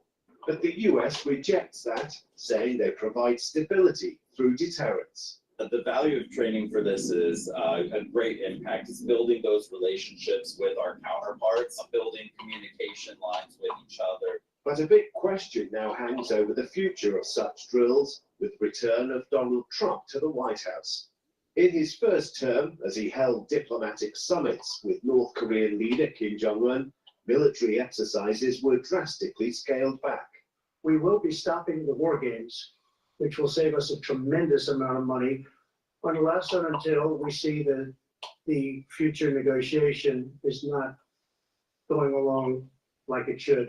Trump has also threatened to make South Korea pay more for the stationing of US troops. I told South Korea, I'm sorry, you're going to have to pay for your military. We have 40,000 troops over there. You're going to have to pay. In the years that Trump has not been in office, these exercises have been held with an increased frequency and scale, reflecting both the closer military ties between the US and South Korea and the heightened tensions with North Korea. The drills have also been expanded to include the military of Japan, to counter not only North Korean threats, but the expanding influence of China in the region. The meeting last week between Trump and Japanese Prime Minister Shigeru Ishiba seemed to reinforce that close relationship. But both Tokyo and Seoul know the potential for volatility from a Trump White House. Rob McBride, Al Jazeera, Pocheon, South Korea. Access to electricity across Syria is extremely I'm going to limited. Fareed Zakaria talking about Trump's head-spinning moves. This is CNN. You wanna watch a movie? You're going to need a big screen. Slide minutes, like that.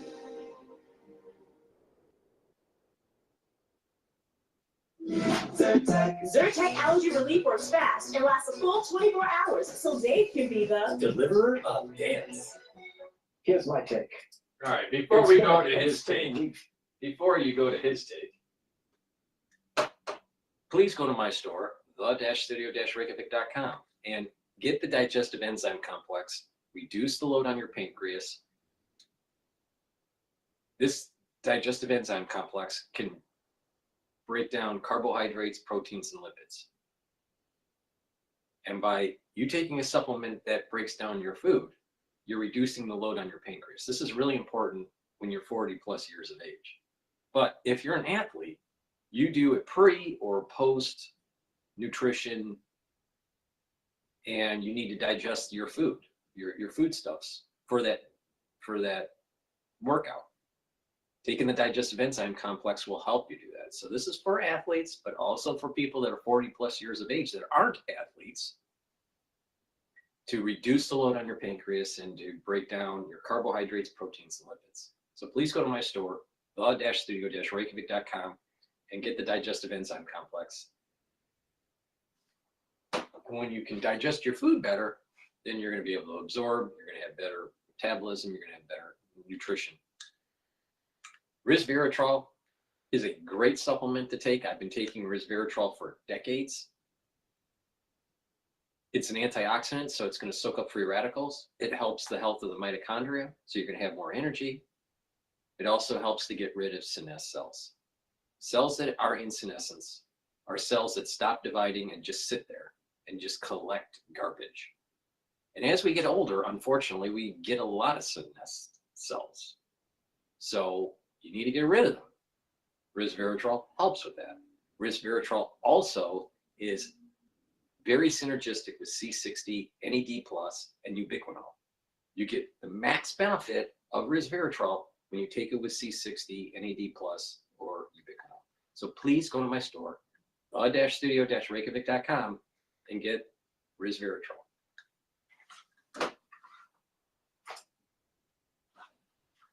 American foreign policy, with tariffs against Canada and Mexico dramatically announced and then suddenly postponed.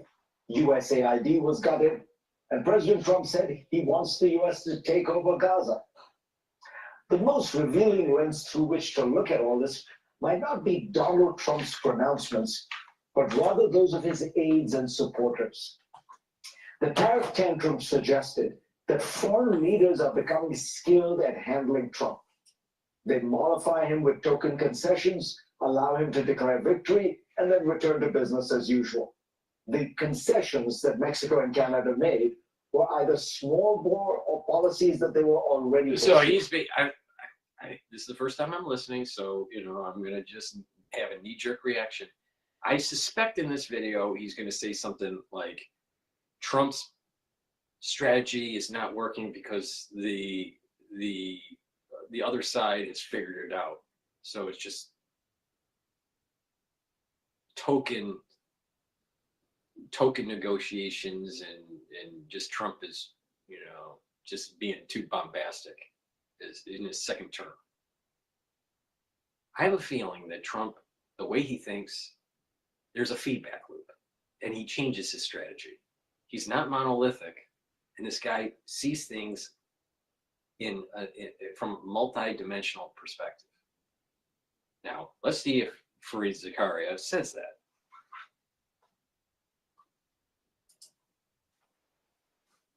Mexico agreed to send thousands of troops to the border at the Biden administration's request, and are now doing the same for Trump. In the case of Canada, Trump's own statement notes that Canada was agreeing to implement its border plan, much of which had been announced over a month ago. Some conservative commentators pointed out the obvious. In the words of a Wall Street Journal editorial, Trump blinks. The Fox anchor Laura Ingraham implied that the president caved to huge negative reaction from markets, saying, "I'm not too impressed about the concessions from Canada." Canadian media reactions were similar. Canada's CTV News published an article with the headline, "Canada takes a stand and Donald Trump blinks." The country's satirical... Things could ramp really fast and markets can have a lot of volatility in less than 30 days from now. Beware. Beware. 22 minutes. YouTube Premium is ad-free YouTube and the YouTube Music app all together. Uninterrupted. This satirical show, 22 minutes, has a Donald Trump look-alike declaring victory. I did the impossible. I made peace with Canada and ended the unjust trade war that I started. I'm signing this. This executive order, I did not lose, but I totally won the trade war order. Of course, from J.D. Vance to Mike Johnson, Republicans fell over themselves to praise the stunning negotiating powers of President Trump. The Trump effect is in full force, Johnson posted. Now, if he was so, if Trump really caved in, why are the Canadians the ones that are running the government? Why are they so worried if Trump doesn't really have the cards? How do you know that Trump's not bluffing with, some sort of peaceful negotiation with Canada? I think what he did is he postponed it so the automakers can front load their stock, for their cars, the subsystems, to reduce less disruption for a plant shutdown. That's what I think is happening. I could be wrong, but that's what I would do. Give them a heads up saying, you know what, we're coming up with some, negotiation, but the tariffs may ramp back up in March. It was postponed. So we may have another period of volatility. We may have some automakers that reduce their production. We don't know. I'm not so sure that Trump blinked.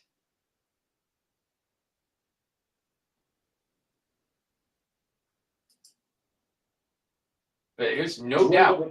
There is no doubt, though, that the Canadian government was very, very worried.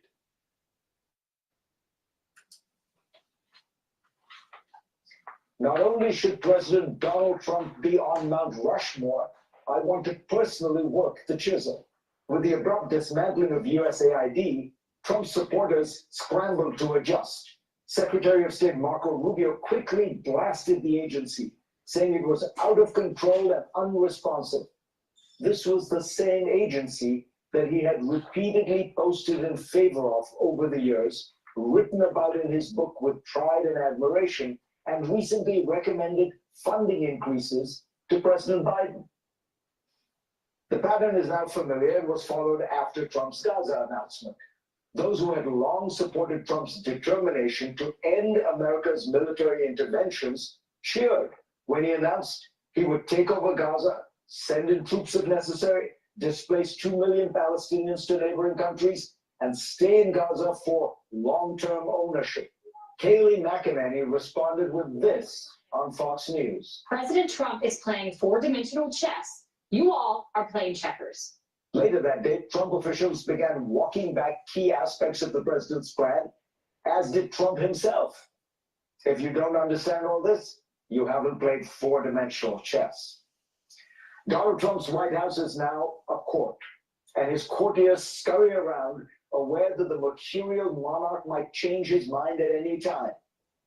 TikTok is terrible can suddenly become TikTok is great, and they need to pivot quickly. It reminds one of the court of Henry VIII, the monarch who went from being the greatest defender of the Catholic Church to a vicious opponent because he wanted a divorce that the Pope would not sanction. One man who refused to play the game, Sir Thomas More, had his head chopped off. The reason Trump forces aides and supporters to say things that they know are false is to enforce a regime in which loyalty is paramount, overriding facts, overriding your... He's a dictator. Did you see that CNN saying he's a dictator because Dr. Zakaria says so? Okay, Dr. Fareed Zakaria, Trump's a dictator. I'm telling you, I think the trade war with China, the trade war with Canada and Mexico is not over yet. It's not over yet. This is only round one. Now, this might seem like an amusing spectacle, but there is a real cost. In the case of USAID, it will translate into death and despair for millions of the poorest people on the planet. On trade, it remains a... Will there be some death and despair because of lack of a lack of American funds? Yes. But the thing is, it's important to get rid of the corruption. So when we do issue money for the ones that really need it, we may have more money to get.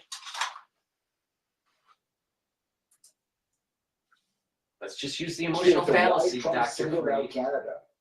In the 2024 fiscal year, less than 10% of migrant encounters happened at the Canadian border, and just 0.2% of fentanyl seizures occurred there. America runs a smaller trade deficit with Canada than with China or Vietnam. In fact, if you put aside Canadian crude oil, the US sells more to Canada than it buys from it. But the effect is... But we are giving so much of our wealth to Canada through trade. Why don't we just buy Canada? I think that's the point that Trump's making. You know, it's the combination of should we rent it or should we buy it? Should we rent Canada or should we buy Canada?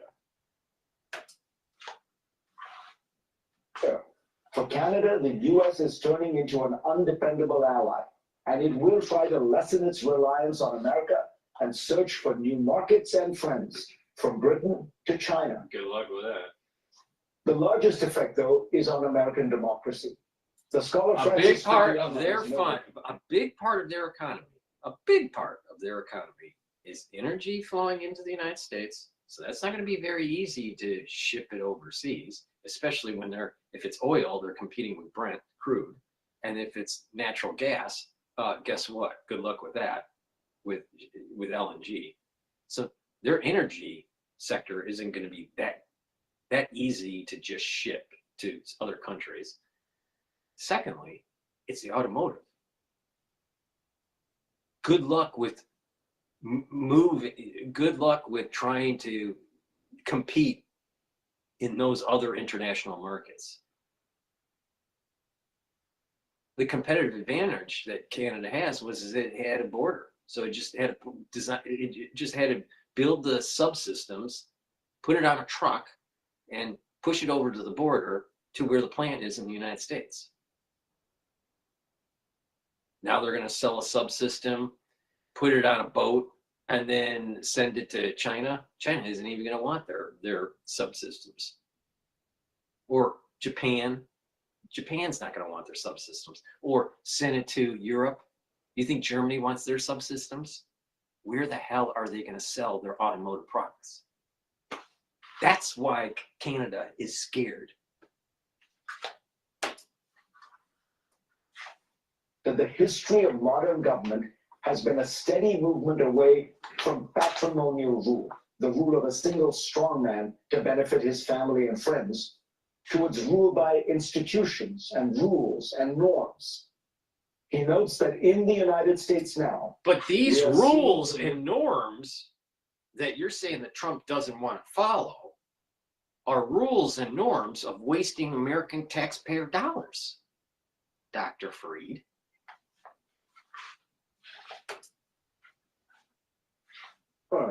To patrimonial rule, as citizens freely debating laws are replaced by supplicants begging the king to favor their interests. Joining me now to talk about Trump, America, and the world is Richard Hart. It's always pushing a global agenda, transnational capitalists, this one world government, this idea of, America last, not America first. It's about globalization, not localization. That's what Dr. Freed pushes. Please go to my store, the-studio-reykjavik.com. Get the omega-3. This helps with your cardiovascular health. It helps to prevent red blood cells from sticking too much, so you reduce clots. And omega-3 helps with your lipid profile. That means that you're lowering your LDL levels and increasing your HDL levels. That means you're improving your total cholesterol. When you lower your LDL levels, you're reducing the chances of building up plaque. Please go to my store, the-studio-reykjavik.com. Get the omega-3. Omega-3 also brings down systemic inflammation. That's pretty important for your cardiovascular health.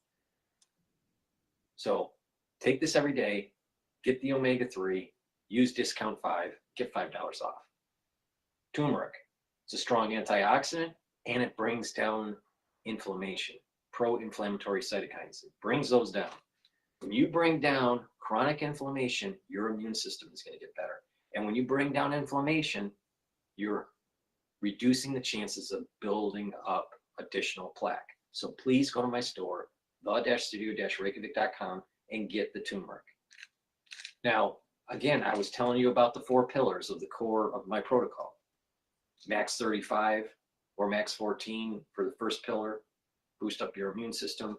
C60 to soak up free radicals, bring down inflammation, turmeric, ashwagandha, lignans. And the 4th pillar of the core is to take Boomer Boost, improve your energy levels and your metabolism. Now, we were talking about turmeric. It's really important to bring down inflammation to boost up your immune system. But also, when you bring down inflammation on a regular basis, you're reducing the chances of plaque formation in your arteries or your vascular system. That's really important if you don't want to have problems with your heart. So please go to my store, the-studio-reykjavik.com, get turmeric, get the omega-3, help your heart, help your immune system. Guess what? Use discount 5 and you get $5 off. Let's go back to the globalists. Dr. Fareed. On relations and a senior counselor at Centerview Partners. So Richard, let's start with Gaza. You know that region very well. What do you think? You know, a lot of people who say, well, this is out of the box thinking, maybe it stirs things up. What do you think Trump's proposal on Gaza has done on the ground? It's out of the box, but doesn't mean it's better. Just because the box isn't working. Policy failures over the years, I think on the ground for Reed, probably plays into Hamas's hands. They can say, look, there's no chance of any compromise working. We right all along to be maximalists. For the Israeli right, this is what, a gift from heaven. This is manna from heaven. Their whole policy is to deny Palestinian nationalism. Transfer of people out of Gaza is for them the perfect precedent, because what they really want is transfer of 3 million more Palestinians out of the West Bank, or what they call Judea and Samaria. Plus, it shows for even more worrisome, if things get violent enough, it creates conditions which some will then point to and say, we therefore need to transfer. What does that do? It incentivizes the dynamic on the West Bank to become more and more violent. So Palestinians will get more radical, Israeli settlers and defense forces will get more combative. This is not a good dynamic. So it encourages the radicals on both sides. Absolutely, absolutely. And what do you think Trump was thinking? I mean, you've talked to him. What's going on? My own sense is he comes from a world of deals, and you can always sprinkle in new incentives. Oh, if this doesn't work, what about this? What about that? What I think he's missing from the world of real estate is this is not something that can be easily bought off. One of the 2 most powerful things, you and I spent a lot of time talking about the Middle East. One is nationalism. Virtually everyone in the Middle East coming out of World War II wanted a state of their own. Zionism was getting a state of their own for the Jews. Palestinians and the Kurds have been denied it. This denies it and kills off the chance. Second of all, it reinforces humiliation. And what did we learn around 9/11 and other times? Humiliation is a dangerously powerful human motivator. So I think this is actually not only going to buy things off, but rather it's going to inflame the situation. You can't tell a Palestinian family, you know, I'll build you a nicer house in Egypt. What they want is their own country. 100%. Man cannot live by bread alone. The idea that there's going to be a financial sop put forward that's going to assuage the desire for a country of their own is simply preposterous. What else are you noticing in this? You know, it's been 3 weeks. The fight with Canada, the fight with Mexico. Is there what's the broader implication? One is being a friend buys you nothing. It's almost like everyone's equal. In some ways, it's worse to be a friend because you have more connections that can then be leveraged. You can threaten your security dependence. We can threaten our trade or investment. The other thing that I notice as someone who's worked, for multiple presidents is the lack of anything resembling a serious policy-making process. There ought not to be surprises. You never want to send the president out there to propose something and someone says, well, hold it. Did you think about this? And say, take the Gaza thing again. What about the cost? What about troops? What about Palestinian reactions? As you can see, it was uncontroversial. He himself walked back half of within 24 hours. Yeah. That's what a policy process is meant to do, to anticipate How's everyone going to react? What's the context? What are the implementation concerns? It may be what seems to be a good idea, but then when you really put it under a microscope, not so good. And that's what we're seeing does not exist in the Trump administration on tariffs. We saw it. You put them on, you take them off. You see it now with Gaza. There's a haphazard quality to this, and a shifting number of players, special envoys here and there. This is not a process that is sustainable. Now, you talked about the allies feeling there's no point, there's no advantage to being an ally, maybe even a cost. What can they do? Is there a realistic, what's going to happen? Well, I think allies are going to start there. It'll be gradual, is diversify their portfolios. A country like South Korea is going to have a much more serious debate about nuclear weapons of their own. Other countries are going to say, like Colombia, we don't really want to have 4/5 of our economy dependent on access to the United States. Maybe we dial it down. Maybe, by the way, we bring in China. All righty. Sounds like a bunch of globalists to me.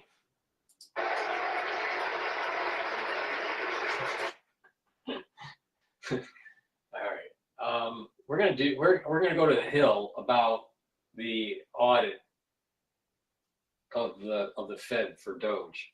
But before we do that, please go to my store, the-studio-reykjavik.com, and get the structural nanosilver toothpaste that I offer. It has no fluoride. It has structural nanosilver. It'll whiten your teeth, freshen your breath, maintain and help heal your gum line, reduce inflammation, neutralize pathogens, and reduce plaque. With a good oral hygiene, you're going to reduce the chances of developing cardiovascular disease or valvular disease.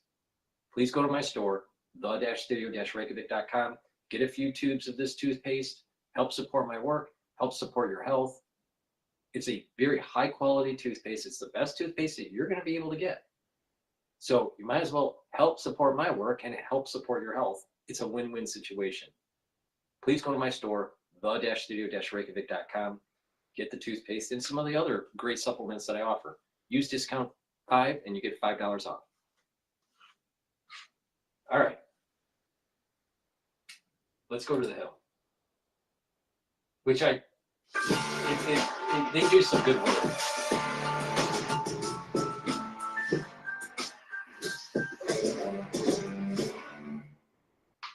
Good morning and welcome to Rising. Thanks so much for tuning in. We are here delivering the news on this Monday morning following the Super Bowl, which always feels to me, Niall, like it should be a day off, but it's not a holiday, so here we are. There is no day of rest, no rest from the news, lots to talk about even after the Super Bowl, which we'll get to at some point in today's show. But first of all, Robin, what's on your radar?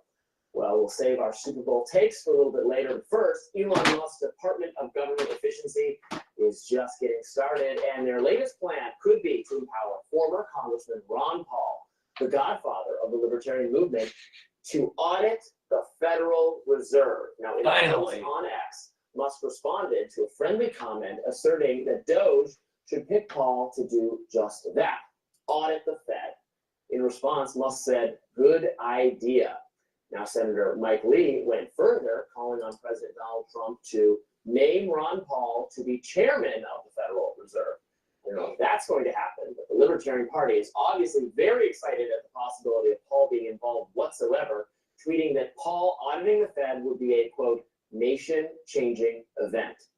Libertarian activists have long advocated for an audit of the Federal Reserve since Ron Paul first proposed such a plan years and years ago. In fact, Paul has been pushing this issue since 1981. What does it mean? Simply put, auditing the Federal Reserve operating behind a cloak of mysteries would demystify some of that. The U.S.'s powerful central bank controls interest rates and ultimately the money supply, but very, very few Americans actually understand how that works. And the Federal Reserve is happy to keep it that way. Brian Doherty, my colleague at Reason Magazine, described the Fed in the following terms for an article about Paul's audit the Fed legislation. Quote, with its power over interest rates and the supply of U.S. dollars, the Federal Reserve System is the most influential economic institution on the planet. That influence comes surrounded by an impenetrable aura of mystery. Hardly anyone, citizen or congressman, completely understands what the Fed does, how it operates, or what the effects of its actions will be. End quote. Now, the purpose of auditing the Fed is to demystify the institution and allow government auditors from the Government Accountability Organization to open the books, scrutinize its dealings with foreign banks, and better understand why its 7-member board decides to raise and lower interest rates, increase the money supply, and take all sorts of other actions that can cause or lower inflation. And many libertarians believe that this is actually the big prize. Cutting government, it's all well and good, of course, but until and unless the American people have more of a say, or at least more of an understanding of the actions of elite banking institutions to perhaps promote their own self-interest, we won't ever have a responsible monetary policy. The government can just print more money whenever it wants without disclosing its actions. Our fragile economy will ultimately always be in the hands of a small number of unelected bureaucrats. Shouldn't be just right-leaning people, by the way, who are in love with this idea, and it isn't. Progressive foes of powerful financial unaccountable interests should welcome greater disclosure, and in fact, some of them do. Some left-leaning people have expressed support for Paul's efforts to audit the Fed over the years. In fact, when Senator Ron Paul's son, proposed such a measure in 2016, Senate Democrats came together to block it, with 2 exceptions. Tammy Baldwin and, you guessed it, Bernie Sanders supported auditing the Fed. Now, I hope leftists like Sanders continue to offer support for the idea now that it could actually really be happening. I know a lot of people on the left are combative with Musk right now. Musk Doge is, of course, doing a lot of things progressives disagree with. I support them. It's acting to root out waste, fraud, and abuse. Then greater accountability and transparency from financial institutions is actually the holy grail of government reform. This would be a big deal. Let's get it done. Audit the Fed. That's what I say. I was listening to that with interest, Robbie, because this is a topic that I approach from a kind of place of curiosity rather than antagonism. I know that the slogan Audit the Fed has been not only a Ron Paul slogan, but a kind of a libertarian touchstone for a long time.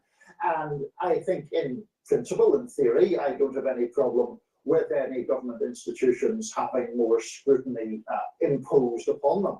I guess one of the concerns I think a lot of people would have is how you do this without exposing the Fed. What's going to happen when you do audit the Fed is you're going to see that in the swap market with currencies, the Fed has been helping other countries without us really knowing about it with these swap agreements. All right? That will be exposed. Now, there's a group of people that want to prevent the audit because they don't want the market to know how the Fed is doing its open market operations, so the market doesn't demonize certain banks that need to go to the discount window. So they'll say that they've used, the discount operations, but it's always delayed. That information is always delayed. They'll inform the market, but it's delayed. So they'll issue a blue book and a beige book and maybe some other colored books. And each book has, meeting minutes and their policy of why they did what they did. But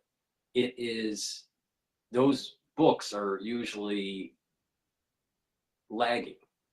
All right. They did policy, but the details aren't forthcoming until later. All right. Weeks later, months later, whatever.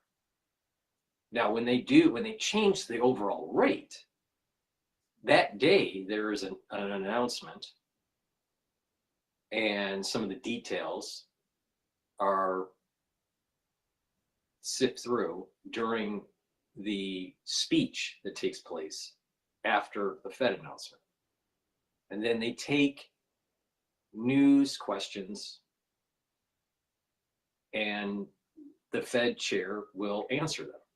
Then usually the board or the governors that are on the board will go to the different news outlets and take questions too and give insight. But the details of what's in the beige book and the other colored books, that's not forthcoming until later. All right. So I think auditing is important, but again, keep in mind, there's a school of thought in economics that if you have banks that are stressed and they're going to be ostracized or turn into a pariah in the market and people start short selling their stock if there's signs of stress and that they need to go to the discount window, then you're creating more market instability while the Federal Reserve is trying to create stability in the market. So that's one argument on why not to audit the Fed. Now the question is how frequently should the Fed be audited? Is it annually? Is it quarterly? Whatever. And if it's just annually, then it probably wouldn't cause that much of a disruption with banks that are needing to go to the discount window. All right. But I suspect that there are some activities that are going on by the Federal Reserve that are not in the best interest of the American worker. That there's these swap markets that I think that are more geopolitical, that really don't have much to do with finance. But I could be wrong. But I think that's not all swap markets are like that. Not all swap dealings by the Federal Reserve is nefarious. But I think that some are. That's where I would look at there. I wouldn't be surprised if there are other market operations that the Federal Reserve is doing that we don't know about. And maybe the audit will take a look at that. Now, do I think that there is impropriety by the governors on the way they trade their own personal portfolios? I think they have to go into a blind trust, and there's lots of regulation on that. So I don't think that there's individual people that are corrupt that's on the board or the chairperson or even the staff. I doubt that is happening, that there's insider trading within the Federal Reserve. I think in terms of that, I think they're very professional. But I think there's some nefarious things in market operations going on that the Federal Reserve has been told to do, either by the executive branch because of some sort of State Department issue, or even by Congress. So I don't think they're as independent as people think. All right, there are people that are telling them, certain people are telling them what to do.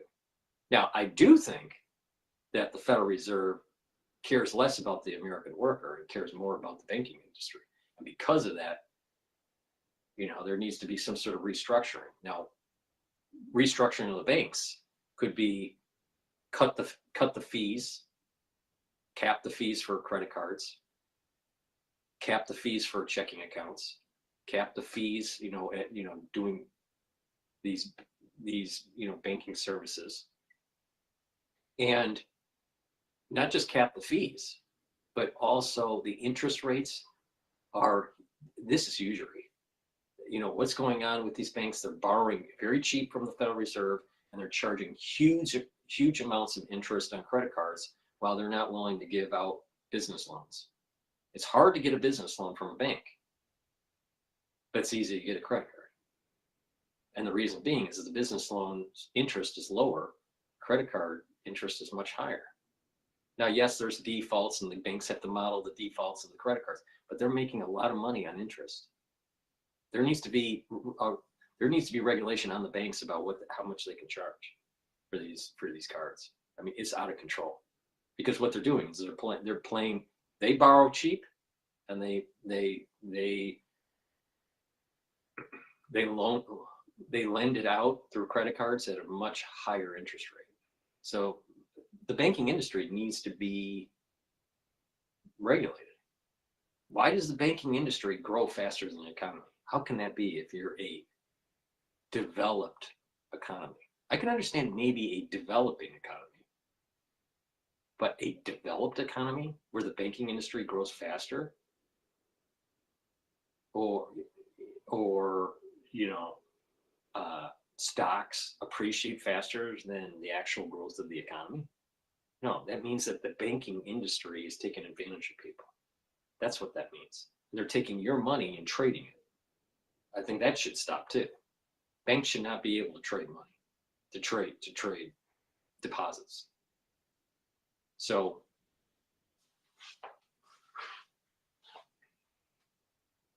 major restructuring. Not only does the Federal Reserve need to be audited, but there needs to be more regulation on banks.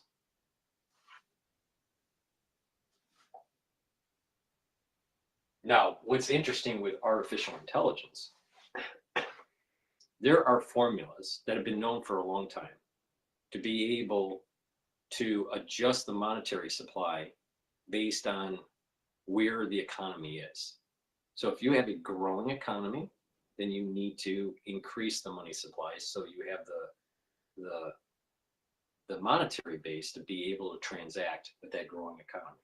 But as the economy is contracting, then you need to shrink the money supply.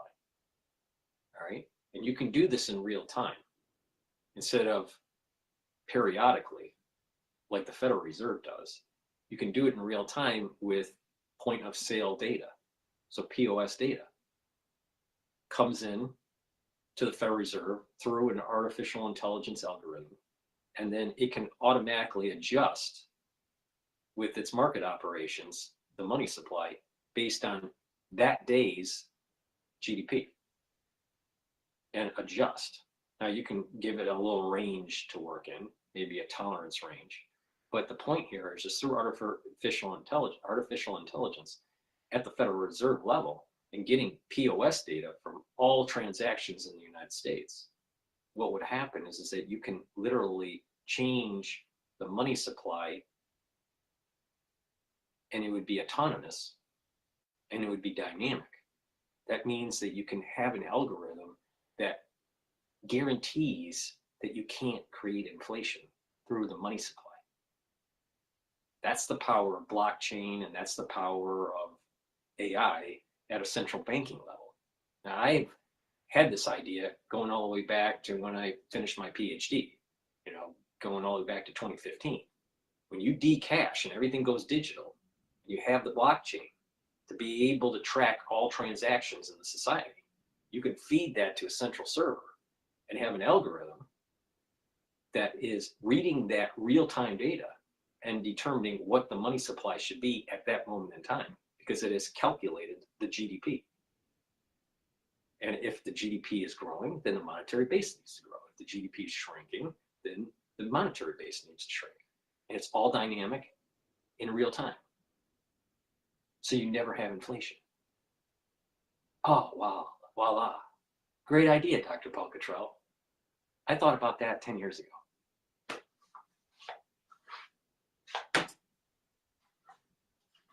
To political pressure, because there has been a problem, not just in the United States, but more so in other places that did not have independent central banks. I mean, it was the case in Britain up until Tony Blair became Prime Minister in the 1990s.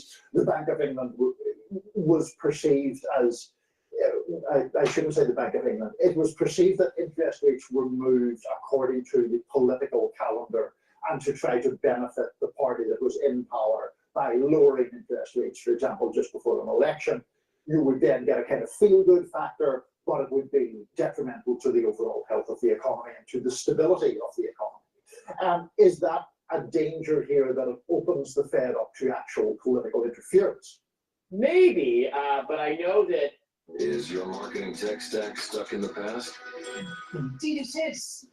Upgrade to AppSpot, the world's leading MMP.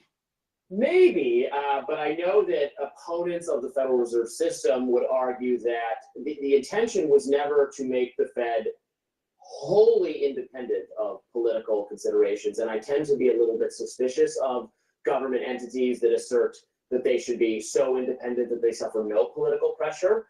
And it's a democracy. Ultimately, there should be some political pressure, and we reward or punish politicians who exercise such pressure. Now, we wanted the Fed, the intention. The answer to this is to reduce the number of humans that are making the decision at the Federal Reserve, cut the staff, go autonomous with real-time data of where the economy is. The problem is that transactions aren't on blockchain yet. But the moment the transactions are on blockchain, you have real-time data to calculate real-time GDP at any moment. and you can dynamically change the money supply accordingly. So you can guarantee it from a monetary base point of view, it's not inflationary at any given moment in time. That's what would happen there. Now, what could cause inflationary pressures is overspending by the federal government. But in terms of money supply, you can dynamically adjust money supply if all transactions are on blockchain. Independent of the executive, so that the president could not exercise such power. But the intention was never to make them wholly independent of Congress's authority. So now, what of course, happens in is reality, that if you have an algorithm that automatically does it, you don't need as much staff, so it's cheaper. And not only that, it's more accurate because it's real time. And not only that, it's autonomous. It's designed, it's code, its directive is never inflation.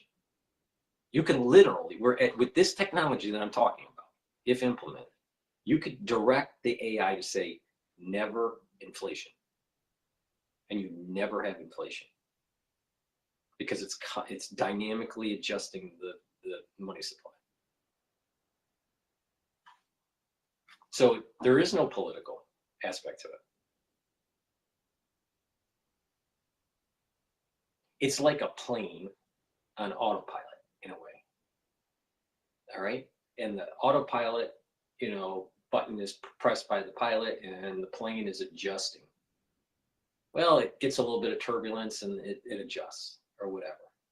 Right? It's the same thing. It's very, very similar. As the economy is getting rough patches or easy sailing or whatever, it needs to adjust accordingly. But it does it in real time because it gets real-time transactional data. We can't do that right now because there's a lot of statistics and sampling, and it takes it's a month lag and blah, blah, blah. But if it's real-time data, you can do real-time dynamic adjusting of the money supply. So this is the reason why, this is one good reason why, I can think of many bad reasons, but this is one good reason why going digital currency and having an autonomous adjusting AI at the Federal Reserve to guarantee no inflation is a good idea. The bad idea is that when you have all these transactions on a blockchain, they can track you. Not only that, if everything's digital, if they don't like you, they can turn you off and you can't transact. But if you really want to destroy the Fed power,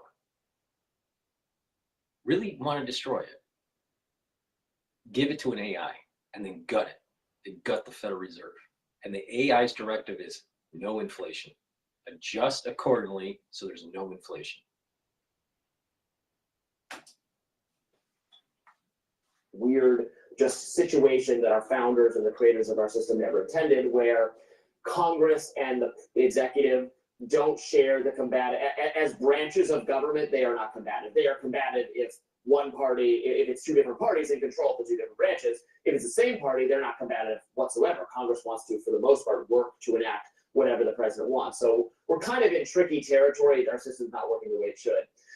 But if you look at the auditing in particular, it really is a mild proposal. And the kind of auditing that can already be done for the Fed is just wholly inadequate. And GAO, the Government Accountability Office, has said, yeah, we're authorized to do this much auditing, but we can't look at their significant proportions of their financial transactions, the leverage they perhaps exercise on other banks, including European banks. That's all, we're all shut out of that. We can't even look at it. It's so weird.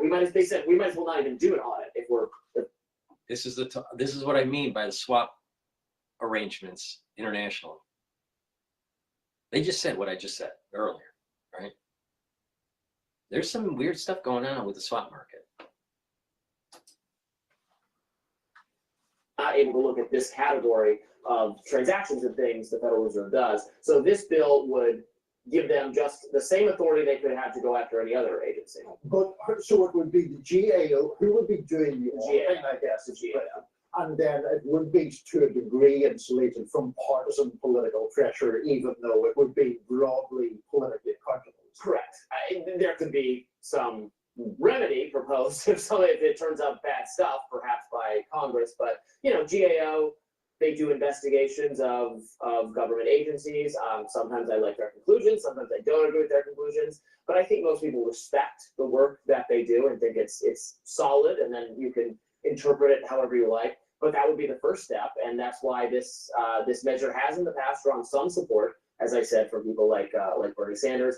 The idea was percolating again on Twitter over the weekend because Elon responded to Ron Paul, get him back in there. Ron Paul is very elderly at this point in time. He is retired from Congress, and I think is enjoying his retirement. So I don't want to necessarily disturb him if he said his time has passed, but someone of a Ron Paul spirit to get in there and help see what's going on under the hood would be something that warms my heart, tickles my fancy, does all sorts of things to me. Maybe Ron Paul could focus on another presidential run of which he has made either 2 or 3 or more, I think, at this stage, but perhaps the time has passed. Perhaps the time has passed. But I've always appreciated.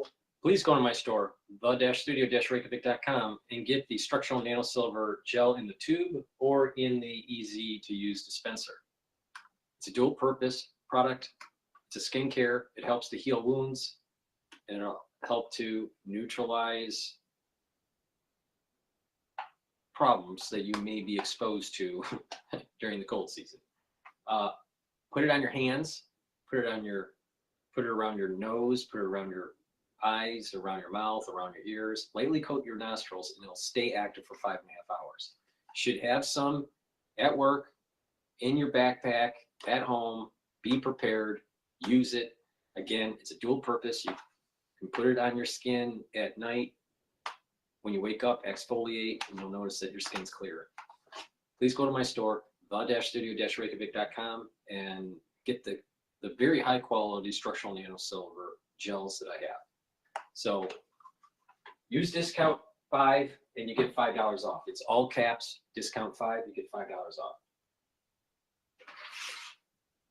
Zeolite is really important to take to detoxify your body. Zeolite will help to get rid of heavy metals, toxins, and chemicals. All right? We are exposed to chemicals and toxins through our water and our food. So you want to filter your water. You want to reduce your exposure to processed foods. And look at your home and try to clean out anything that you might be exposed to or lock it up better, like paints or cleaning solutions. These things do get into the air and you start to breathe them in, and they affect your endocrine system and your immune system. So you want to filter, you want to get rid of those or package them in a way where you're reducing the exposure to you on a daily basis. Take Zeolite every day, take 2 drops underneath your tongue, small drops, drink the filtered water, and then do that every day, year round. It's a great way to soak up those toxins and chemicals. And once Zeolite attaches to the toxin, it'll allow you to urinate it out in about 6 to 8 hours. Do that every day, and voila, you're detoxifying your body. Some people prefer to do a little bit more intense detox once or twice a year. So what you want to do is 4 or 5 little drops underneath your tongue, drink the filtered water, do that once a day until the bottle's done, and do that once or twice a year. It's up to you, but it is better to do maintenance. Do the maintenance all year round. Please go to my store, the-studio-reykjavik.com, get the Zeolite, get rid of the heavy metals, the toxins, the chemicals that are in your body causing disruption in your endocrine system and your immune system. Another great supplement that I've added to my stack that also helps to detoxify your liver and your kidney is NAC. NAC boosts up glutathione levels. That's a strong antioxidant. This is synergistic with C60.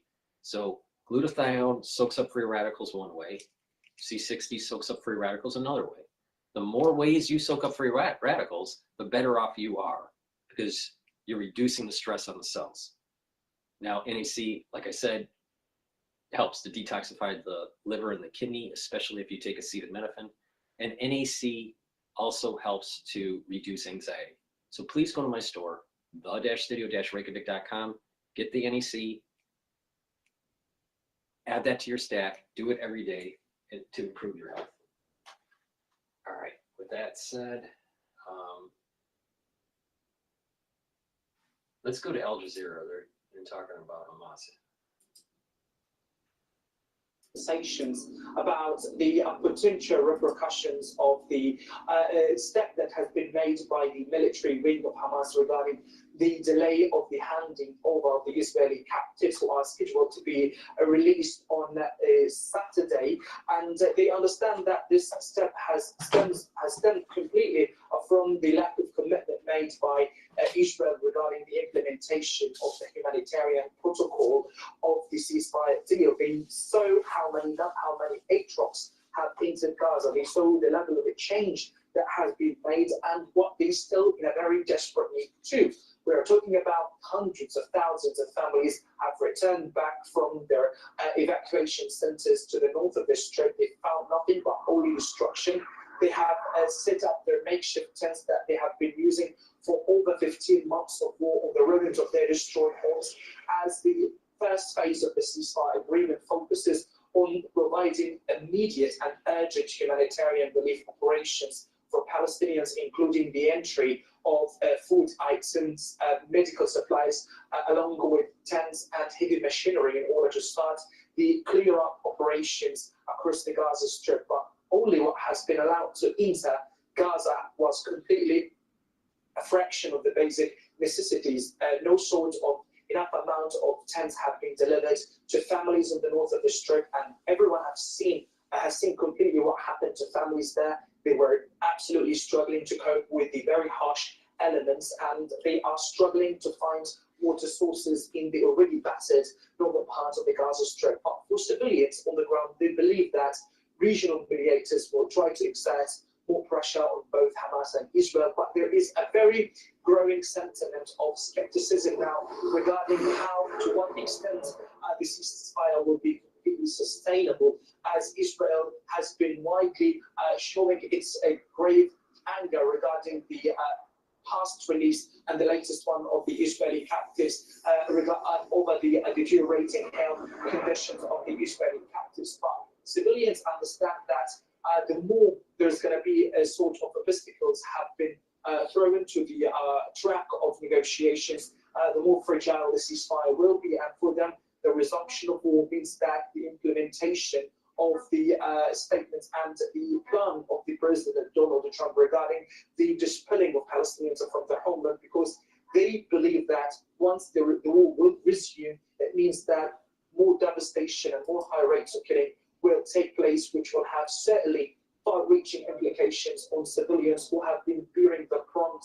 of the ongoing conflict. And now they believe that the next coming days will be absolutely fraught with different sorts of challenges, and that might be solved by regional mediators, but it depends on the level of concessions given and the scale of flexibility shown between both conflicting parties. But at the moment, there is a growing atmosphere of the skepticism and fear regarding the collapse of the ceasefire due to the very unpredictable repercussions that will take place on the ground.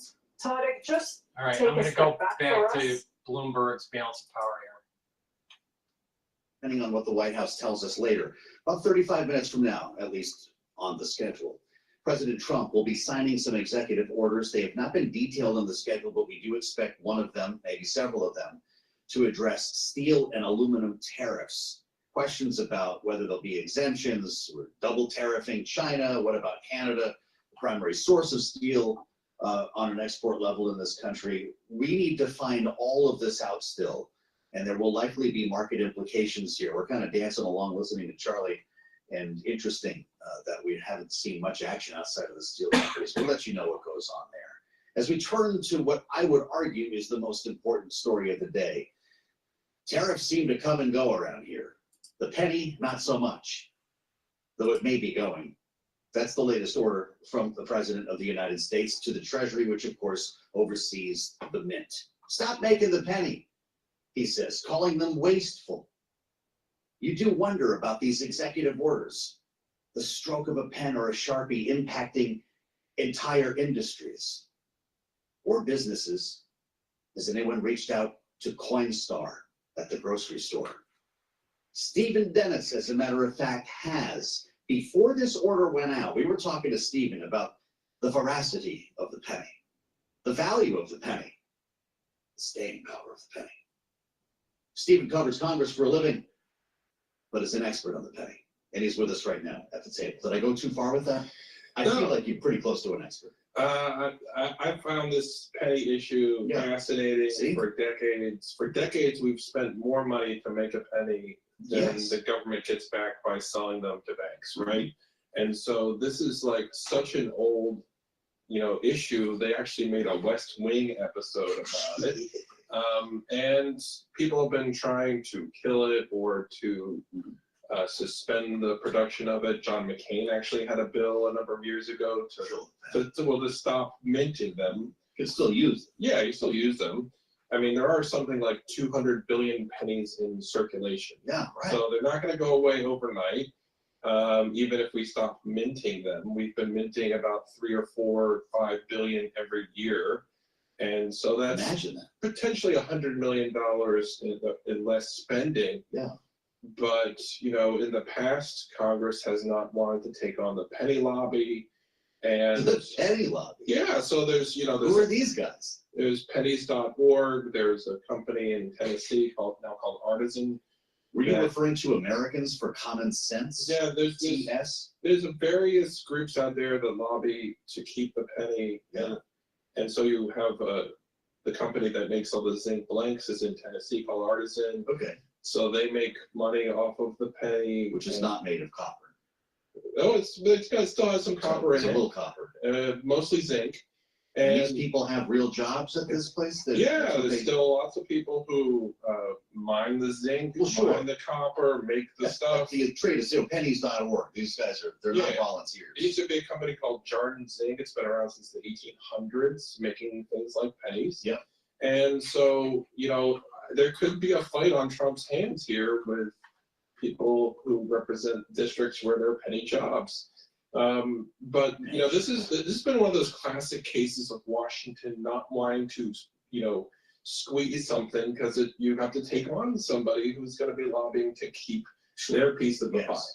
Well, so Doge got a head start on this. Yes. And took to X saying the penny costs to make, consider that, and cost U.S. taxpayers over $179 million in FY 2023. Penny or 3 cents for your thoughts, it said. Donald Trump making the point that when do you think the last time Donald Trump used a penny? I think it's unlikely he's used a penny. Just, You ever know guys who throw the pennies out? Yeah, I mean, if you think about it, like minimum wage is now $7.25 an hour, still $7.25 an hour. You'd have to bend down 725 times every hour just to make minimum wage. Wow. And that explains why there are 200 billion in circulation. Yeah. People throw them out, people throw them into the river, the people put them in jars in their basements because nobody uses them. The only person I've seen using one in the last year in the U.S. Senate, where I eat every day, is Ed Markey. So he's brought heat to the penny. He's basically sort of. He bought lunch. He's been in Congress for many decades. He's truly old school. Yes. He wants to mandate AM radio in every car. Yeah, God love him. He still uses pennies and sort of wadded up dollar bills to pay for his lunch, and but everybody else uses a card. So the demand for pennies is plummeting. Retailers tend to not like having to have cash registers waste their time sort of counting them.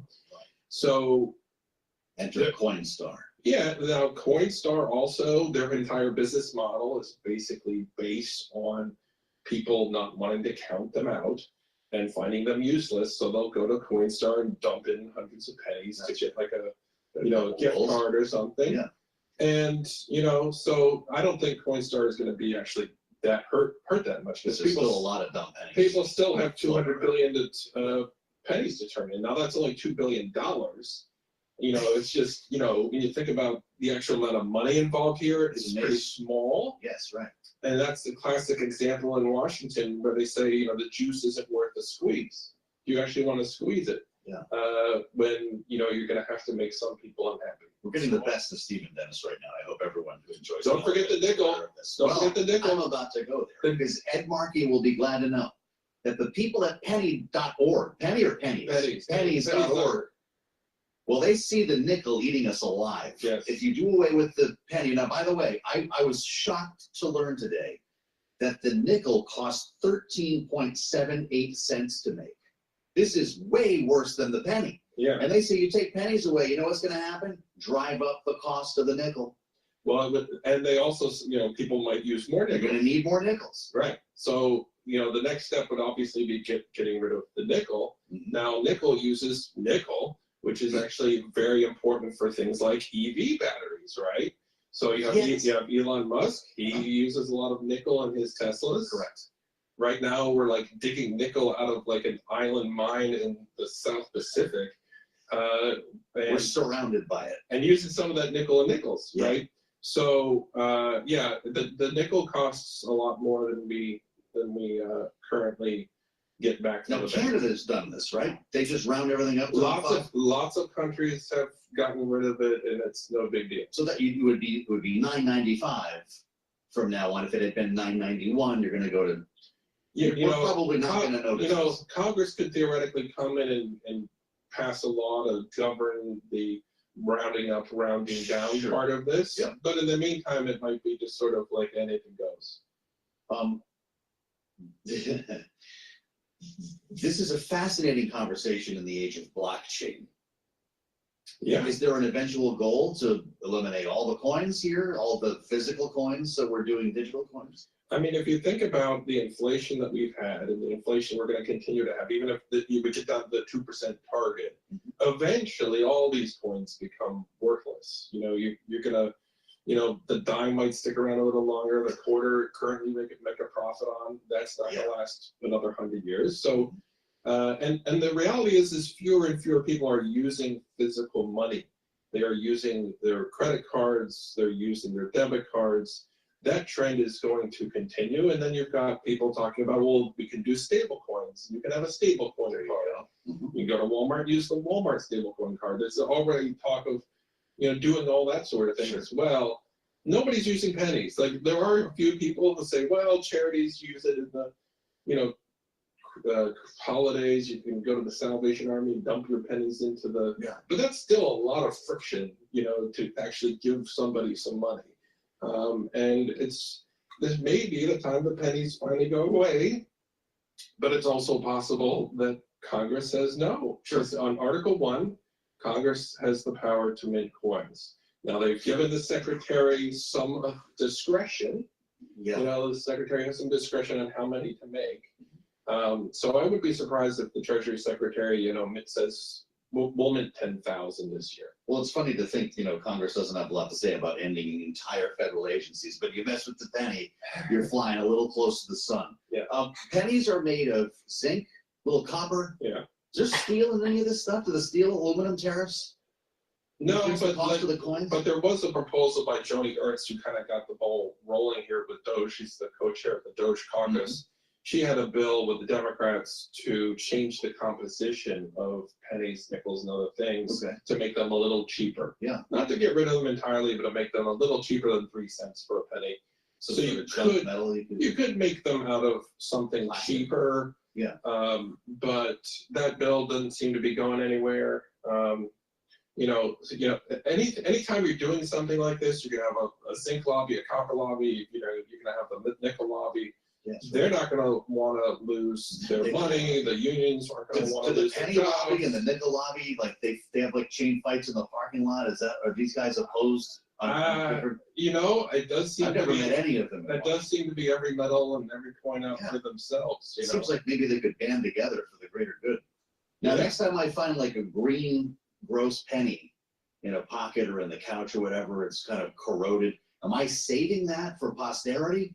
Or there's just so many of them that they're going to be worthless? I think unless they're an old penny, that they're basically worthless. Got it. You know, there's 200 billion out there. There's like, think about how big that number is. That is a stupefyingly big number. It might be the most common thing out there other than like dental picks. It is, and people aren't saving those either. So like, this is just, you know. This is the kind of stuff you learn when you talk to Stephen Dennis in the pantry, in the hallway. This is the kind of man you want to have in the newsroom. Thank you for bringing your expertise to us here. Sure, anytime. Balance of power when it comes to the mighty. I'm going to be going to Fox News here. They're talking about James Carville. That was posted about 1 hour ago. Please go to my store, the-studio-reykjavik.com. Get vitamin K2 and K7. This helps with your cardiovascular health and your bone health. Stack it with D3. And when you do that, you're going to be able to absorb your calcium. And when you do resistance training, you're going to be depositing new bone. And over time, you're going to increase your bone density. But you have to do resistance training, taking calcium, and take the vitamin K2 and the vitamin D3 together. Now, this will also help with your cardiovascular health because this will slow down the depositing and prevent the depositing of calcium in plaque formation within your artery.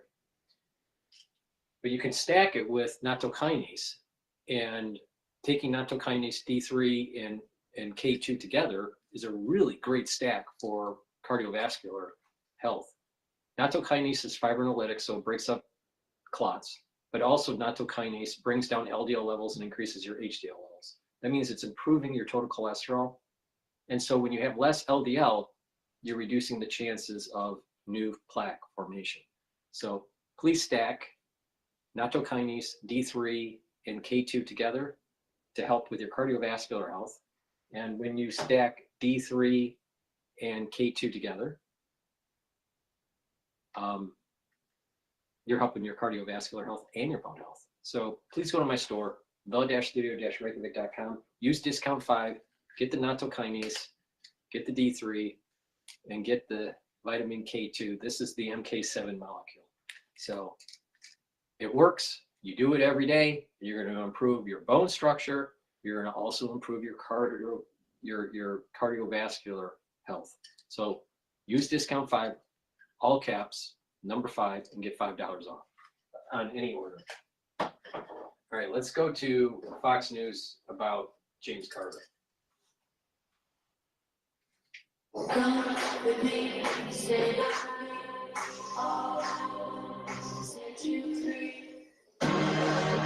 On Capitol Hill, Democrats are calling for more aggressive tactics to resist President Trump's reform agenda, even if it means a government shutdown. What? Kaylee McEnany, Guy Benson are here with more. Morning. Yeah, so here are Cory Booker and Andy Kim. They were on the Sunday shows. This was them talking about how they want to resist. The strategy is to do whatever we can to stop Donald Trump from hurting Americans, from making us less safe. Resist. All right. Cory Booker from New Jersey. All right. He's Senator Cory Booker. He wants to resist like it's some Black Panther movement. You know, you notice the Democratic Party has now aligned themselves with the ultra libs, and they're going to resist the power. Watch. They're ramping it up. They're ramping it up. When during the election cycle, the general election cycle, remember what the Democratic Party leaders were saying. Be quiet. Don't, not too much disruption. And then they were hoping that Kamala would win the election. Harris would win the election. She didn't win, obviously. Well, now they're ramping it up. They're ramping it up. Now we're going to start seeing the towns get burnt down, and the BLM movement is going to start to get rebooted. They're going to resist.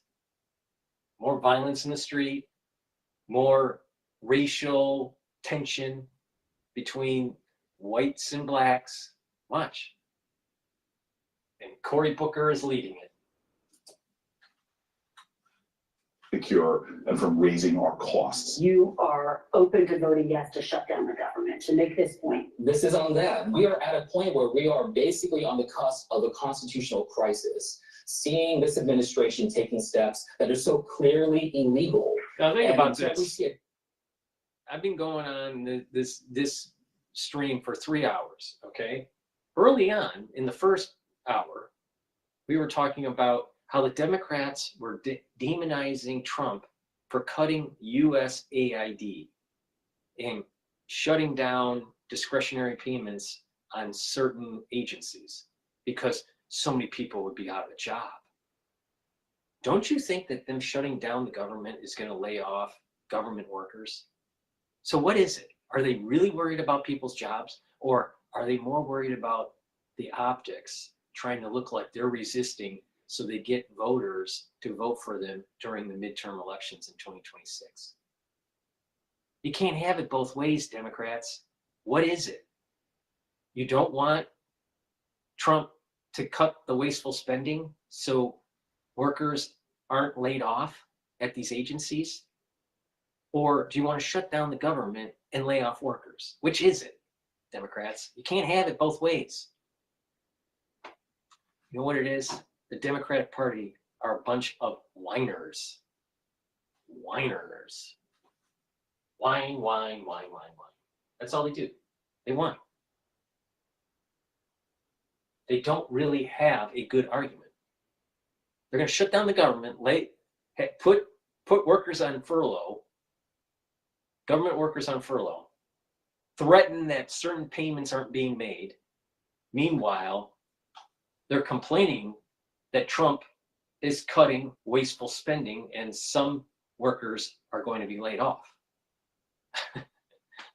If you want to look at the net present value of this, what Trump's doing is surgical. What they're doing with shutting down the government is a blunt force that's going to cause more wasteful spending in the long run. So which one is more economically feasible? Which one is actually a better plan for the future? Trump's plan, targeted layoffs of certain government agencies, or a massive shutdown? What is it? The Democrats always fail. They fail, fail, fail, fail, fail, fail, fail. Change in that behavior, we should not allow and condone that, nor should we assist in that. And NBC News has this headline, Kaylee: "We are figuring it out. Democrats struggle to keep up with Trump's dizzying pace." They don't know where to look. I bet they are, because Trump has done more executive orders in 10 days than most presidents, I think, if not all, have done in 100 years. So that is a dizzying pace. But Andy Kim, he went on to say, we're on the cusp of constitutional crisis. That's the new buzzword, because I heard Chris Murphy say it's a constitutional crisis. Oh, so the bat signal's gone out. Yes, it's as if they've not learned that the existential rhetoric did not work. The threat to democracy, not to mention, we have sound on, we can pull up at any moment from December, Hakeem Jeffries talking about government shutdowns hurting working people and those affected by hurricanes. What happened to that logic? It's out the window 60 days later. Speaking of logic, James Carville has another twister here. All right, just go ahead and play this with his unique idea right now inside the party. It is like there's a plant somewhere in, quote, progressive, unquote, America that just sees how many stupid things that they can embrace. It's stunningly stupid, both of them. I actually would have liked to say that on camera. It is stunningly stupid when the greater majority of Americans, they got to balance their own budget. And they're telling Washington, go ahead and do it as well. Right. And now they're giving it a try. And the Democrats, like Andy Kim and others, are saying, you keep doing that, we're going to shut this place down. Exactly. It shows the corruption. The Democrats know that there's corruption. Leading into that. Another phrase that we're hearing, an argument repeatedly from the Democrats, is no one elected Elon Musk or his team. What it is the Democrats know that Elon's going to find the corruption and it's going to go right to Nancy Waters, right to Pelosi, right to the Bidens, right to the national security state. I'm willing to bet that the Treasury Department has been sending Social Security checks to dead people, but live people are cashing them. And those people are still on the voter registry to vote for Democrat. But I'm willing to bet that if you drill down even further, that these dead people that are getting Social Security checks probably voted for Harris. Now, how did that happen if they're dead?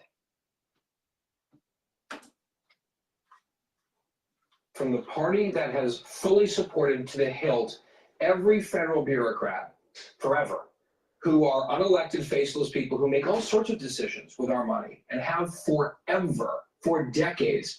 Now, one person who's unelected making some recommendations with a team and trying to find efficiencies to reduce the size of government and the scope of government, that's the crisis. And who elected them? That logic, that argument could be easily applied to the bureaucratic state that they are defending, possibly with a government shutdown. And I haven't heard them grapple with that hypocrisy at all. No one's. This is what I said in late 2023, when, shortly after October 7th, I said it, I think it was October 10th. The ultra liberals are going to be eating their own tail. They're going to eat themselves. That's what's going to happen. Their logic is going to be, it's circular logic, and they're going to eat themselves alive. And we're seeing it play out right here.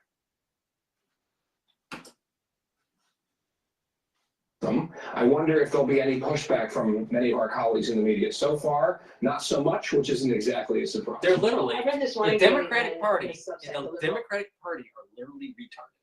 They're literally retarded, like medically defined retards. And they're pretty moderate Democrats saying, perhaps going after Elon Musk all the time is not the best bet. Here's a couple or five here, guys. These are voters to ABC and how they support Musk and Trump. It's pretty characteristic of Elon Musk. And I think that, the whole idea of coming in and looking at government efficiency was going to be very disruptive. By design, immigration was a top concern, safety and security. It was one of the things that swayed me. So I'm glad to see bold action because I think it's needed. I'm not entirely certain that he's going about it the right way. I do think that what he is setting out to do needs to be done. So it's like they're getting the same goal. May not be the right way to do it. Who knows? We'll see. But they like what they're seeing. They like what they're seeing because he's not touching Medicare, Medicaid, Social Security. He's not touching the big three that really affect all Americans. He's finding common sense items like the penny. I mean, who would have thought that we're watching the Super Bowl and Trump says, I've instructed the Treasury Secretary not to keep producing the penny because it costs 2 cents to produce it. These are common sense things. Most Americans think about it and think, oh, okay, if you're going to go that ways, let's do it. Can it be disruptive? Sure. That's why with USAID, for instance, preserving PEPFAR funding and whatnot is very important. But he's disrupting the system, fixing the problem with Band-Aids along the way. So I told Brett last night that Department of Education would be next, Pentagon would be next. And he's convinced you're going to find millions of dollars, if not more than that, inside those departments as well. In the end, if this works, Guy, we could look back on this moment as saying, you made our government better. Yep. Yeah, and that would be a good thing, especially in some of the low-hanging fruit. And I think it would be definitely in the billions. At the least, that you would save. And a lot of these gigantic, unaccountable bureaucratic agents. The Doge clock estimates right now, at this moment in time, $36.7 billion of savings so far. Their goal is $2 trillion.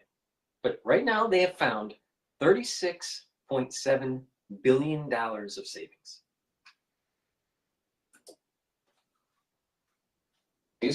And look, the idea that there's no oversight whatsoever, now there's congressional oversight.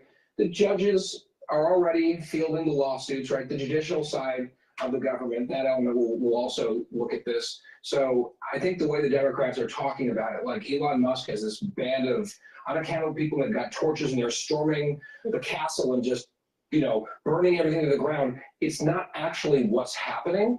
It feels like the Democrats are casting about for something to coalesce around to find a purpose again. And they've chosen this. They've chosen defending federal bureaucrats and illegal immigrants, which are some interesting priorities that they've settled on. Maybe they could have waited for a better one, but here we are. Maybe Carvel's right.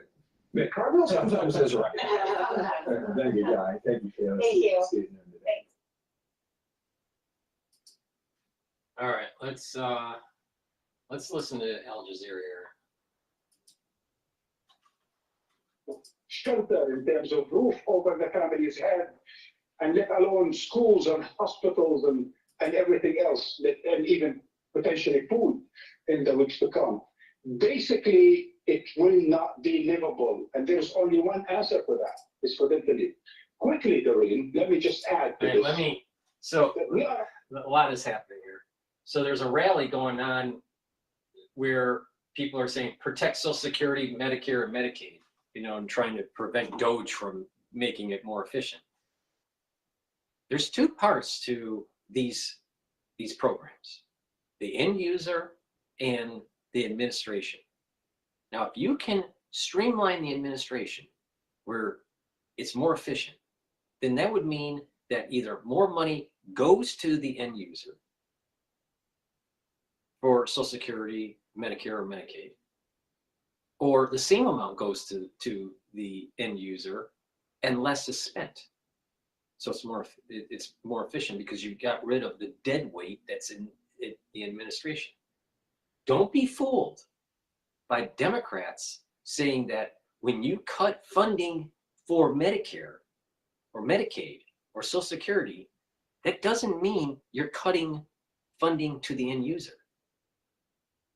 It can mean that you're reducing the administrative burden. And the end user may actually get more money. You could, let's say that Medicare, I'm just making up the number, but let's say Medicare gets $10 billion and $8 billion goes to the end user, but $2 billion goes to administrative. Let's say you can cut $1 billion of that administrative cost. So now the budget really is only $9 billion. Now you could just say, okay, we're going to give $10 billion to Medicare, but now instead of $8 billion that goes to the end user, it's $9 billion that goes to the end user, and only $1 billion that goes to administration. Or you can do it another way. Say $1 billion is cut for Medicare, but nothing is cut for the end user, only the administration, only the office workers. So don't be fooled by the emotional fallacy that they're doing here, where they're trying to mix up what it really means to make an agency or a program in government more efficient. Because the end user is most likely going to get the same amount when it comes to Social Security, Medicare, or Medicaid, and very possibly get more in the end. But the administration, the administrative state, gets less. And that's what they're really fighting for. They don't care about the end user. They're trying to protect the administrative state. They want you to think they're protecting the end user. So let's just for a little while, just go into the rally, listen to their rhetoric. A legal fight, and on days like this, a street fight. BLM. We're listening here to Representative Breezy and Fume there in Maryland, Baltimore, just outside of the Social Security Administration headquarters. We do have to step away for another brief commercial break here at Live Now from Foxville. We'll continue with more from this live event when we come back. All right, let's go to Bloomberg here. But the point I'm making is they want to demonize what Trump's administration is doing to find the wasteful spending. All right, and these protesters, these Democrats, want you to think that cutting funding to Medicare, Medicaid, and Social Security means the end user gets less money. That is not what's happening. The end user might actually get more money.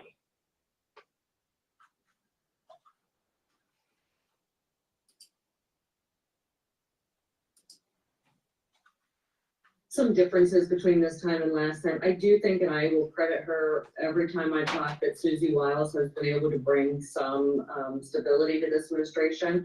I actually think, I was listening to Trump's interview from yesterday. He said, I didn't know Washington you know, 4 years ago. I didn't know how it ran. I made some decisions that were poor. I probably wouldn't have made them this time. I've had 4 years to prepare. And so it is, even though it may not seem like it, because everything's coming so fast and furious right now, there is a little bit more structure than there was last time. But going back to something Jeannie said just quickly about, you know, if JFK does something that's outside the norm on vaccines and things that he said he wouldn't do, he can be fired very quickly. So even though he's confirmed, doesn't mean that he will stay for 4 years. Yeah, well, you know, and since you mentioned RFK Jr., we've only got a minute here, Jeannie. As you know, Rick Davis used to talk about blue MAGA. The fact that these are both former Democrats actually improved their chances because Donald Trump wanted to say he had Democrats in the fold. Is that true? You know, I don't know that it increased their chances of getting confirmed in the Senate because we don't see yet many Democrats willing to support them. But I do think it's in keeping with what Donald Trump has been saying he would do on the campaign trail, which is that there are issues like the case of RFK Jr. as it pertains to health and this whole MAHA movement. And those are important to Donald Trump. And so those two nominees reflect that kind of ability to co-opt some Democratic talking points. But where are these nominees on the penny? I have no idea on any of them. Jeannie and Ashley will be with us in our second. All right, let's go back to the live now rhetoric with this rally. Like Senator Brooks, I spent quite a lot of time, and like Administrator O'Malley, we spent a lot of time as executives. We know a thing or two about finding waste, finding efficiencies, and we do welcome that conversation. But there is a way to do it. President Trump, you have the White House, you have control of the House and the Senate. Come to the table. Let's have the conversation. Let's have Republicans in that. No, what they want to do is they don't want someone to do the wrecking ball. What they want is to represent K Street, so Trump's executive branch doesn't cut the efficiency that really needs to be cut. There's a lot of waste that we can cut, all right? Elon's finding it. It's not theoretical, it's there. But you have representatives in Congress and in the Senate that are on the take. They either benefit tangentially because of the wasteful spending, or they represent a lobbying group that benefits from it. So come to the table. These representatives aren't we the people representing we the people at all. These representatives are representing K Street. These representatives are representing big pharma and big ag and big whatever. That's what he means by come to the table and let's find the meeting of the minds. So in essence, what they're going to do is to say, yes, you're right, there's going to be some wasteful, but we're not going to really cut all of it because big ag needs some take because of USAID or big pharma. You can't cut too much at the NIH because big pharma needs a cut. No, cut all the wasteful spending and find out what the government really needs in terms of its budget. And then from there, you can decide setting priorities. These people that are pushing for wasteful spending, they are on the losing side of the argument.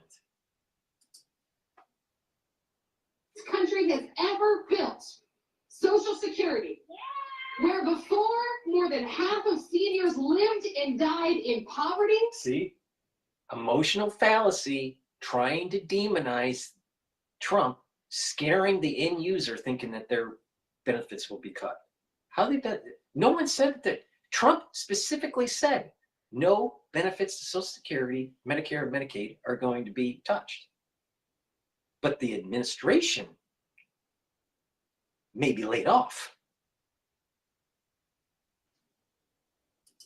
So they're demonizing Trump and scaring the end user. Mr. Musk, who has billions of dollars in self-interest with contracts contracts with this federal government and foreign governments, has his hands on our data and is systematically coming for civil servants across this country. Well, wait a minute here. Where was the outcry with the NSA taking your data without your permission and lying to Congress about it? Where is the outcry? I trust Elon Musk a hell of a lot more than the national security state.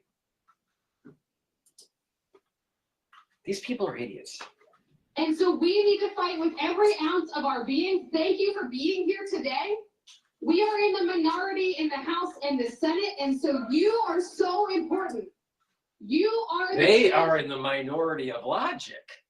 They have none. They don't have logic with their argument. They're definitely in the minority with this. You're telling me that most of Americans would prefer wasteful spending? Meanwhile, their grocery bills keep on going up and up and up. Their housing costs keep on going up and up and up.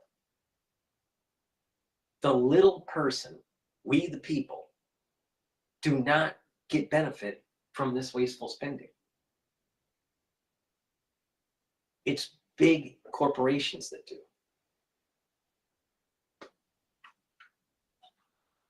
These people are bullshit, I tell you. This is the reason why I can't stand even talking to Democrats. They're idiots. Vietnam, some friends in the neighborhood here and around the world suggesting, to your point, maybe the need for some exemptions. China, not so much. And there's a question about whether they're actually now under double tariffs, because that first round the president just announced the 10% just took effect. So maybe we get a 1-2 punch here with steel and aluminum. We don't know. We'll find out when the president's in the Oval with some reporters. Yeah, we'll see how many headlines he makes. He has a tendency to make a lot of them when he's signing executive orders these days. And I wonder, too, if he's going to weigh in on the work of the Department of Government Efficiency and the legal challenges that DOGE and this administration is running into when it comes to their efforts to trim down the government. We'll get into all of that this hour with Mick Mulvaney, former acting chief of staff in the first Trump White House. But we begin, as always, with a check on the markets. And go to Charlie Pellet up in New York. Hey, Charlie. Well, hello there, Kelly. We have got the Dow, the S&P, and NASDAQ all advancing back to work Monday. Stocks are kicking off the week with gains, rebounding after last week's slide, driven by concerns over inflation and tariff threats. Right to the numbers with the S&P up 38 now, 6,065. That is a gain of about 0.6%. Dow Industrials up 108, up by 0.2%. And the NASDAQ Composite Index up 225 now, up by 1.1%. The 10-year at 4.48%, the 2-year 4.26%. Spot gold up $42 the ounce with a $2,900 handle, $2,903 right now on the precious metal. Yes, a record up by 1.5%. West Texas Intermediate crude up 1.9%. 72.35 a barrel, and Bitcoin now up 2.3%, 97,450 on gold. Tariff talk out of Washington. Shares in aluminum and steel companies are all advancing. Among some of those names, Cleveland Cliffs up now by 18.8%. Nucor among the steel companies up 7.2%, and U.S. Steel up by 4.7%. And among aluminum names, Alcoa out of Pittsburgh. Alcoa shares, they're advancing 3.6%. Century Aluminum shares up 10.9%. And Kaiser up now by 2.9%. Recapping, stocks higher. S&P up 0.6% for on-demand news 24 hours a day. Subscribe to Bloomberg News now, wherever you get your podcasts. And Balance of Power continues right now. Back we go to Washington. Once again, your hosts, Joe Matthew and Kaylee Lyons. All right, before we go back, please go to my store, the-studio-reykjavik.com. NAD Plus helps to heal your DNA damage. That's very important as you get to about 40 plus years of age. You start accumulating DNA damage and you need to take supplements to help repair that DNA damage. So please take NAD Plus to help repair DNA damage in your cells and also in your mitochondria, because your mitochondria also has DNA. But NAD Plus brings up energy levels, and NAD Plus helps to protect neurons. Extremely important for people 40 plus years of age. Ubiquinol is the most bioavailable form of CoQ10. Most people that take CoQ10, you're taking the low bioavailable CoQ10. This is the best bioavailable CoQ10 that you can buy, all right? So taking ubiquinol, the active form for CoQ10, the most bioavailable, will soak up free radicals, help the health of your mitochondria, your energy levels will increase, and it will also help protect your neurons. This is the reason why it's so important when you're 40 plus years of age to start taking ubiquinol every day. Very important to take supplements that protect your neurons, but also do exercising. You need to activate those neurons. And you activate those neurons by doing resistance training, doing stretching, doing balancing, because you're activating your cerebellum and learning new things. Read, write, talk to people in the real world, and you're going to have positive neuroplasticity. So please go to my store, get the ubiquinol, protect your neurons. This is synergistic with the NAD+, the resveratrol, and the C60. And since we're talking about C60, C60 is a very potent antioxidant, extremely potent. Take a teaspoon a day. I take a teaspoon a day, and I've been taking it for a long time. Now, what this will do is it'll soak up free radicals. How it works is it's a carbon molecule of 60 carbons in a molecule. It looks like a soccer ball, a buckyball, or a fullerene. And it will soak up free radicals almost 1,000 times more per molecule than vitamin C. Now, this will soak up those free radicals, and you're reducing the stress in the cell. And so when your cells are less stressed, your tissues perform better. And when your tissues perform better, your organs perform better, your glands perform better. That means your immune system performs better. That means your endocrine system performs better. That means your organs perform better. Really important. In addition, by soaking up those free radicals, you're improving the health of your mitochondria. So your ATP is going to boost. That means you're going to have more energy in your cells. That also means that you're going to have more ATP in your neurons. And you need ATP to get those neurons firing, to make those neurotransmitters. So that will help with that neuroplasticity. Remember what I said, C60 is synergistic with NAD+ and ubiquinol. So if you want to protect your neurons, you better start taking C60. Or when you're in your geriatric years, you're going to start having gait problems. You're going to be shuffling like an old person. All right? You really want to do that? Or you want to mitigate it? Because once your neurons start to go, in the central nervous system, it's a little too late. So taking C60, again, soaks up free radicals, boosts up your ATP because it improves the mitochondrial health. You need a lot of mitochondria for your neurons. And by doing that, you're bringing down the stress in the cell, and you're improving your immune system, and you're improving your endocrine system. That means you're getting healthier. And because you're soaking up all these free radicals and your tissues are healthier, that means you slow down the aging process. So please go to my store, the-studio-reykjavik.com. Get the C60 either in a 2-ounce, a 4-ounce, or an 8-ounce configuration. You can get it in an MCT coconut oil, extra virgin olive oil, or avocado oil. Please go to my store, the-studio-reykjavik.com. Get the C60, use discount 5, and get $5 off. I want you to take this product to get healthy. Soak up those free radicals, and you'll see huge benefits. If you've never done this before, just take my advice for 1 year. Let's say you're just, it's 2025 and you're saying you want to get healthy. Take the initiative to start now. Take these supplements and do it, write a journal or something. How you feel right before, you start the protocol, and then, you know, taking the supplements, whichever ones that you want to take, for a year, and then document your journey. And what you're going to notice is that you're going to have more energy, you're going to recover if you're working out, you're going to have, you know, better immune system and a better endocrine system. You're just going to feel healthier. And when you feel healthier, when you are healthier and you have more energy, you're going to move around more. Just do that one experiment for 1 year, and you're going to see huge benefits. So please go to my store, the-studio-reykjavik.com, get this C60. Use discount 5. I want this product in your hands, and use it. And follow that core protocol that I have. Max 35, boost up your immune system. The second pillar, C60, soak up those free radicals. The third pillar, turmeric, ashwagandha, and lignans, bring down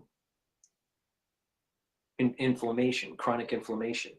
And taking Boomer Boost to boost up your energy levels and your metabolism.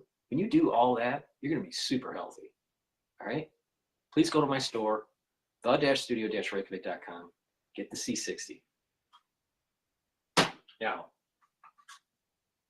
people have been watching me for 5 years, and I've been telling you what my protocol is almost on every video. All right? And how to stack and how to slow down the aging process. Now, I haven't aged in 5 years. You know, physically. I have, you know, obviously, I'm 5 years older, you know, chronologically. But biologically, I have not aged that much. Now, compare that to Alex Jones 5 years ago and DrPaulCottrell 5 years ago. And then fast forward to today. Who aged really well and who aged really poorly? Now, who do you want to trust in terms of what sort of supplements and how to stack it do you want to trust? You want to trust Alex Jones? That's a fat pig. That's aged like a I don't know, you know, like a I don't know, a warlock? Or do you want to listen to how I stack it? Because I've been doing this, I've been playing around with this types of stuff since I was 16 years old. And over time, the supplements and how to stack and the science and the integrative medicine and the holistic approach, that body of knowledge has built up. And there's a lot to be learned from the anti-aging and the longevity crowd. And I'm giving that to you. I'm giving you that knowledge. And it's stuff that I do. The proof's in the pudding. Do you really think that Alex Jones takes his supplements? Or if he is it working? Really? So please go to my store, the-studio-reykjavik.com. Follow my protocol because it fucking works.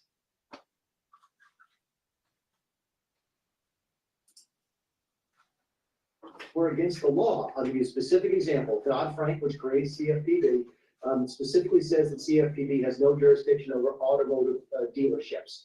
But under Richard Cordray, the Bureau went after automobile dealerships anyway, despite the law. There's lots of examples like that. So I think it was a renegade agency. I think that they're having the right discussion now. So I said, look, let's shut the doors, figure out what's going on. They're still paying everybody. They can't fire everybody. Just try to see if they're actually serving their statutory purpose.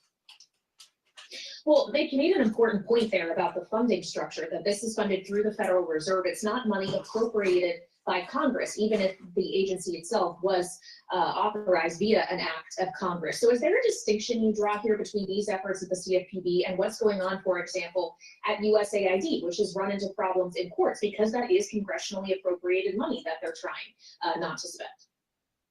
It's a great point, Kaylee. And what I tell people is that, you know, when Liz Warren created— It's a great point, but there's discretionary and non-discretionary. So there's a nuance.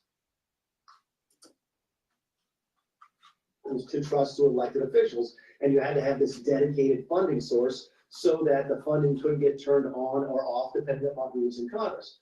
She did that. The double-edged sword of that is that when Rohit Chopra is running the place and Congress wants to shut them down, he can sort of go and get his money without having to worry about what Congress thinks. But the other side of the sword is that Russ Voters is running the place and he doesn't want to draw any money down from the Fed. He doesn't have to. So even if Congress wants him to spend money, he's really a benevolent dictator on his own over the CFPB. And so you're seeing the other side of this equation when he says, look, I'm not drawing any money. I'm not going to spend any. What's your next move in the court system? Funding, of course, is one thing, Nick. If you wanted to eliminate the agency, would you need congressional approval for that? And will Donald Trump essentially just zero out, as you said, the budget and let it sit there and wither, or does it need to be closed with the authority of Congress? This is what we struggled with. I did not believe that as director I had the right to shutter the place. I thought the president probably had the right to tell me to shutter the place. My guess is that's what they're doing this time. If you really wanted to, axe the thing entirely to make it cease to be, that would take an act of Congress. But I think it's up to the president and the director, again, as this quasi-benevolent dictator, to determine the scope of what the agency, the Bureau, does. And that could be a really, really, really broad scope like under Richard Cordray or Rich Chopra, or very, very narrow under myself, Kathy Krenninger, and now Russ Vogt.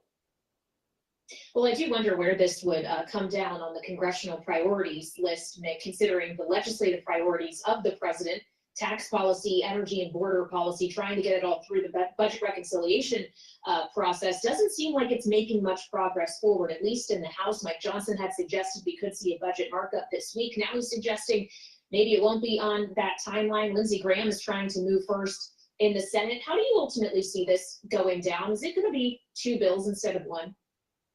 Yeah, it's going to be whatever it takes to pass. And I think this focus on 1 bill versus 2 bills, of course, I think President Trump had it right. He came out and said he wanted one big, beautiful bill. And then the next day said, I don't really care as long as it passes. And I think that's what. Well, I guess the question then, Mick, is can 2 bills pass this House of Representatives? The better question is, can 1 pass? So I mean, take the simplest look. Sure. It's going to work. You know this. You've been around long enough to do it. You're going to have 5 or 6 ideas. You're going to have taxes, you're going to have immigration, you're going to have deregulation, a bunch of stuff. And you're going to sort of throw them together and say, okay, if we add one more thing, do we gain net votes or do we lose net votes? And they're going to keep adding and subtracting different big pieces of the puzzle until they figure out a way to get a majority plus 1 in the Senate, in the House. That's the way this is going to shake out. Honestly, it's going to be hard to pass anything. It really, really is. There's deep divisions within the Republican Party about how much money they want to save. Other folks just want to spend it. And what the priorities are between immigration, taxes, et cetera. It's going to be very, very difficult with a margin of, what are they down to this week? I think 2, maybe 1, depending on who got confirmed in the last 48 hours. It's going to be hard to pass anything. That's why I say, look to the Senate, because I think they'll probably start driving this discussion on that side of the building. Wouldn't be the first time that happened, Mick, and it's not the first time that we're hearing threats of a government shutdown. I've only got a minute left here, but both senators from New Jersey went on Sunday morning television to threaten a government shutdown. We're going to run out of money on March 14th in protest of what the DOJ is doing and what the administration is doing to gut, in their words, federal agencies. Is this finally it? We shut down in March? You forget that I was the one who tried to coin the term Schumer shutdown back a couple of years ago. It didn't stick at the time. But if they want to try and do this, that's fine. Look, if the Democrats want to go to the mat because of DOJ, we welcome that as Republicans. Even if Elon Musk is not popular individually, the stuff he's turning up is solid gold material for us, for midterm elections, for presidential elections. People don't like what they're learning about how their money is being spent at USAID. And I don't care if they're progressive or conservative for the most part. So yeah, let's have that discussion. If Democrats want to go to the mat on this one, I think the Republicans will really welcome it. I think that was a bring it on. Yeah, sounded like it. Shut it down. Good to see you. Nick Baldini back with us. Just have the battle royale between the Democrats or between Trump and the Democrats. Let's put it that way. Please go to my store, the-studio-reykjavik.com. I was talking about the core and the 4 pillars of my protocol for health. That last pillar, to boost up your energy levels and to supercharge your metabolism, take Boomer Boost. This is a powder. You mix it with soft foods or filtered water. Some people mix it with milk. Some people make a shake out of it, like a smoothie or a shake. But take it every day. Take it once a day. There's a big scooper here. You take 1 scoop, take it every day, however you want to mix it, either for breakfast or for lunch is the best way to do it. And that will be your meal for either breakfast or lunch. You will save money because I'm sure the cost of this container of material is cheaper for 1 month than what you spend for breakfast or lunch. But you'll lose weight, and what's going to happen is you're going to have energy. All right. And if you work out and you use this as a pre or post workout powder, you're going to also recover quicker. You'll notice that your recovery time is a lot better, and you have more energy during your workout. But that's if you are an athlete and you need to fuel your body because you're an athlete. But most people are not athletes. You can still take this for breakfast or lunch.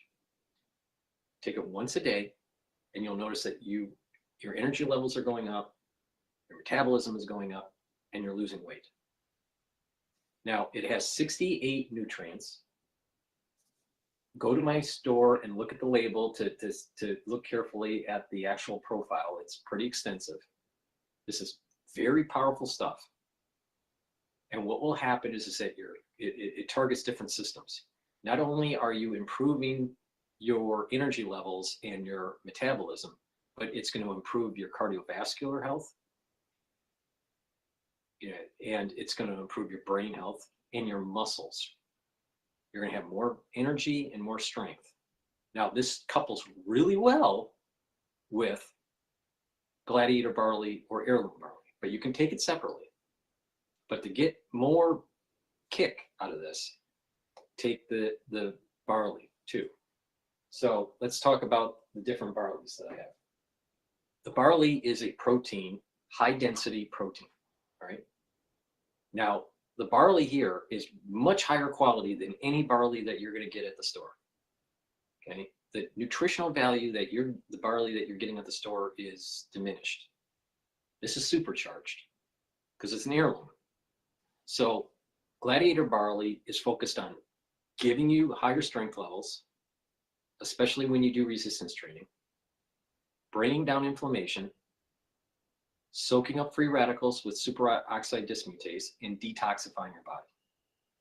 So I recommend that you take the gladiator barley, no matter if you are an athlete or a non-athlete, take them together, and you're going to get huge benefits in terms of metabolism and strength and detoxification and soaking up free radicals and bringing down inflammation.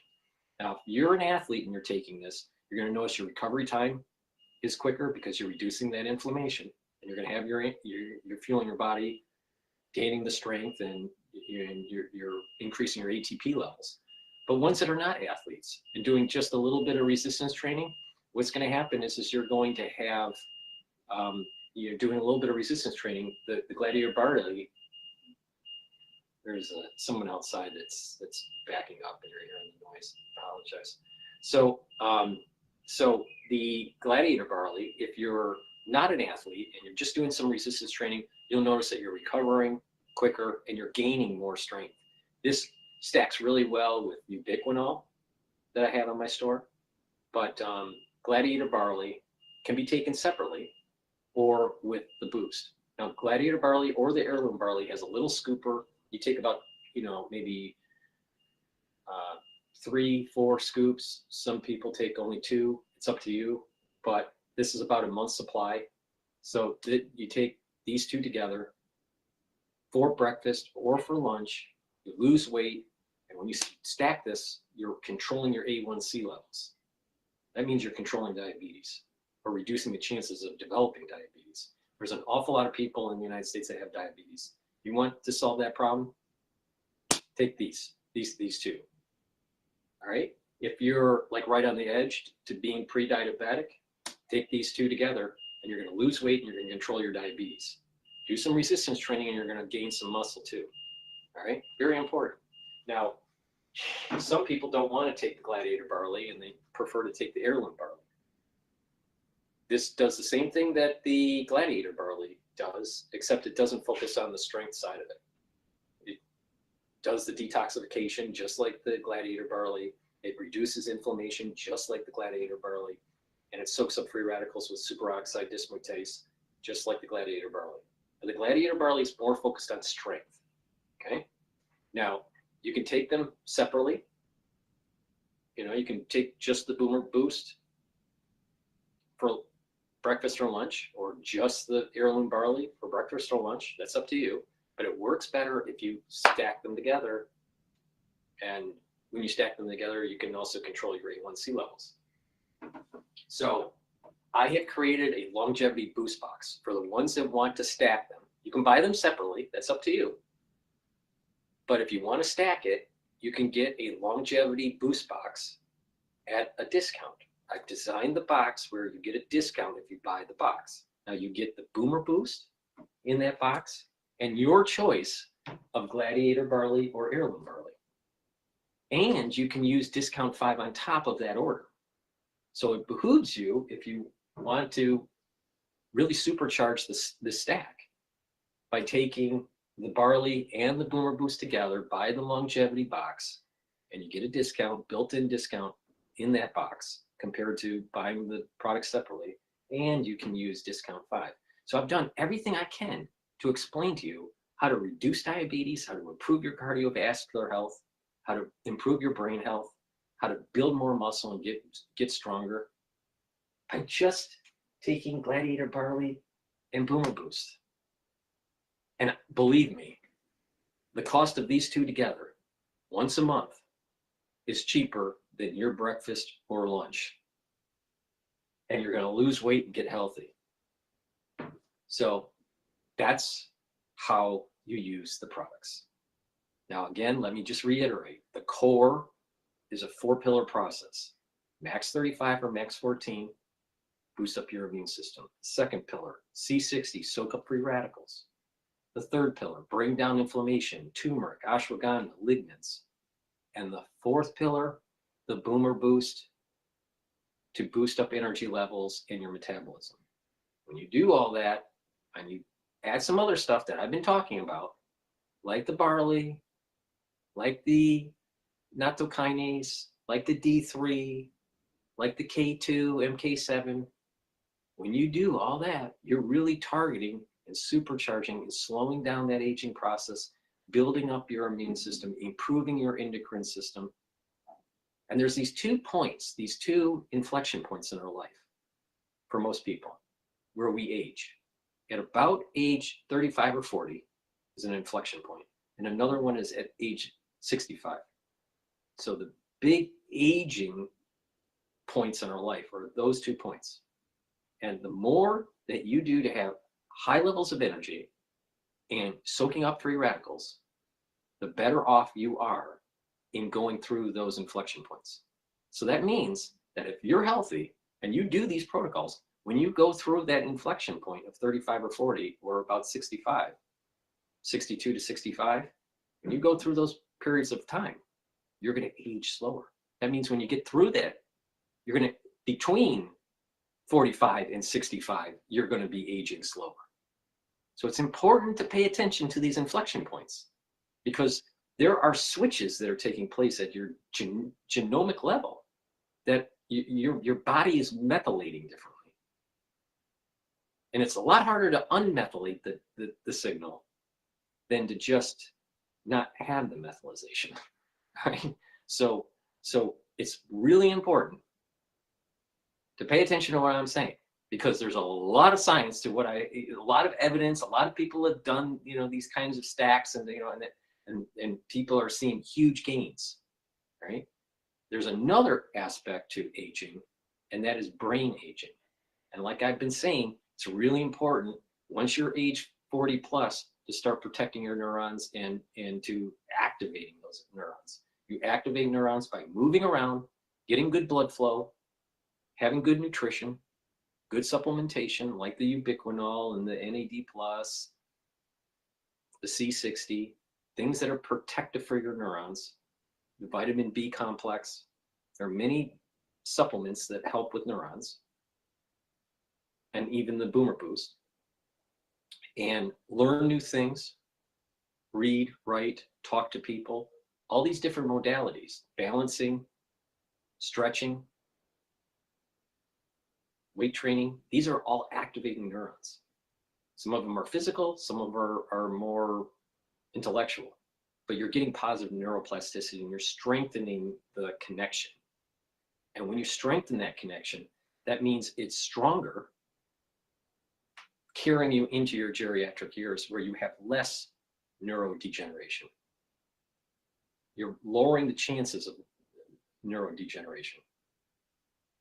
And that's what you want to do, right? So periods of time where brain aging starts to kick in, there's a point around age 70, age 72 is a major inflection point where there's a big drop off. And I believe there's also another one around age, I think it's around the late 50s. I'd have to double check that one. But I think it's late 50s, and then around age 72, 73 is another inflection point for cognitive decline. All right, so the way your body ages, there's two inflection points, and then there's two other inflection points for brain aging. They're different.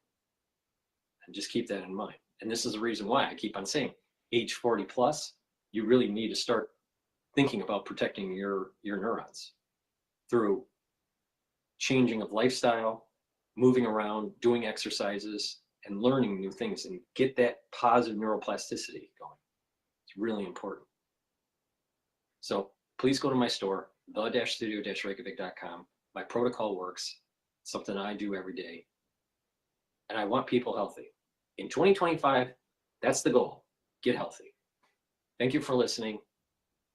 Thank you for watching the live stream on Rumble, the live stream on YouTube that had the dashboard of the market, and the ones that were listening on X Spaces.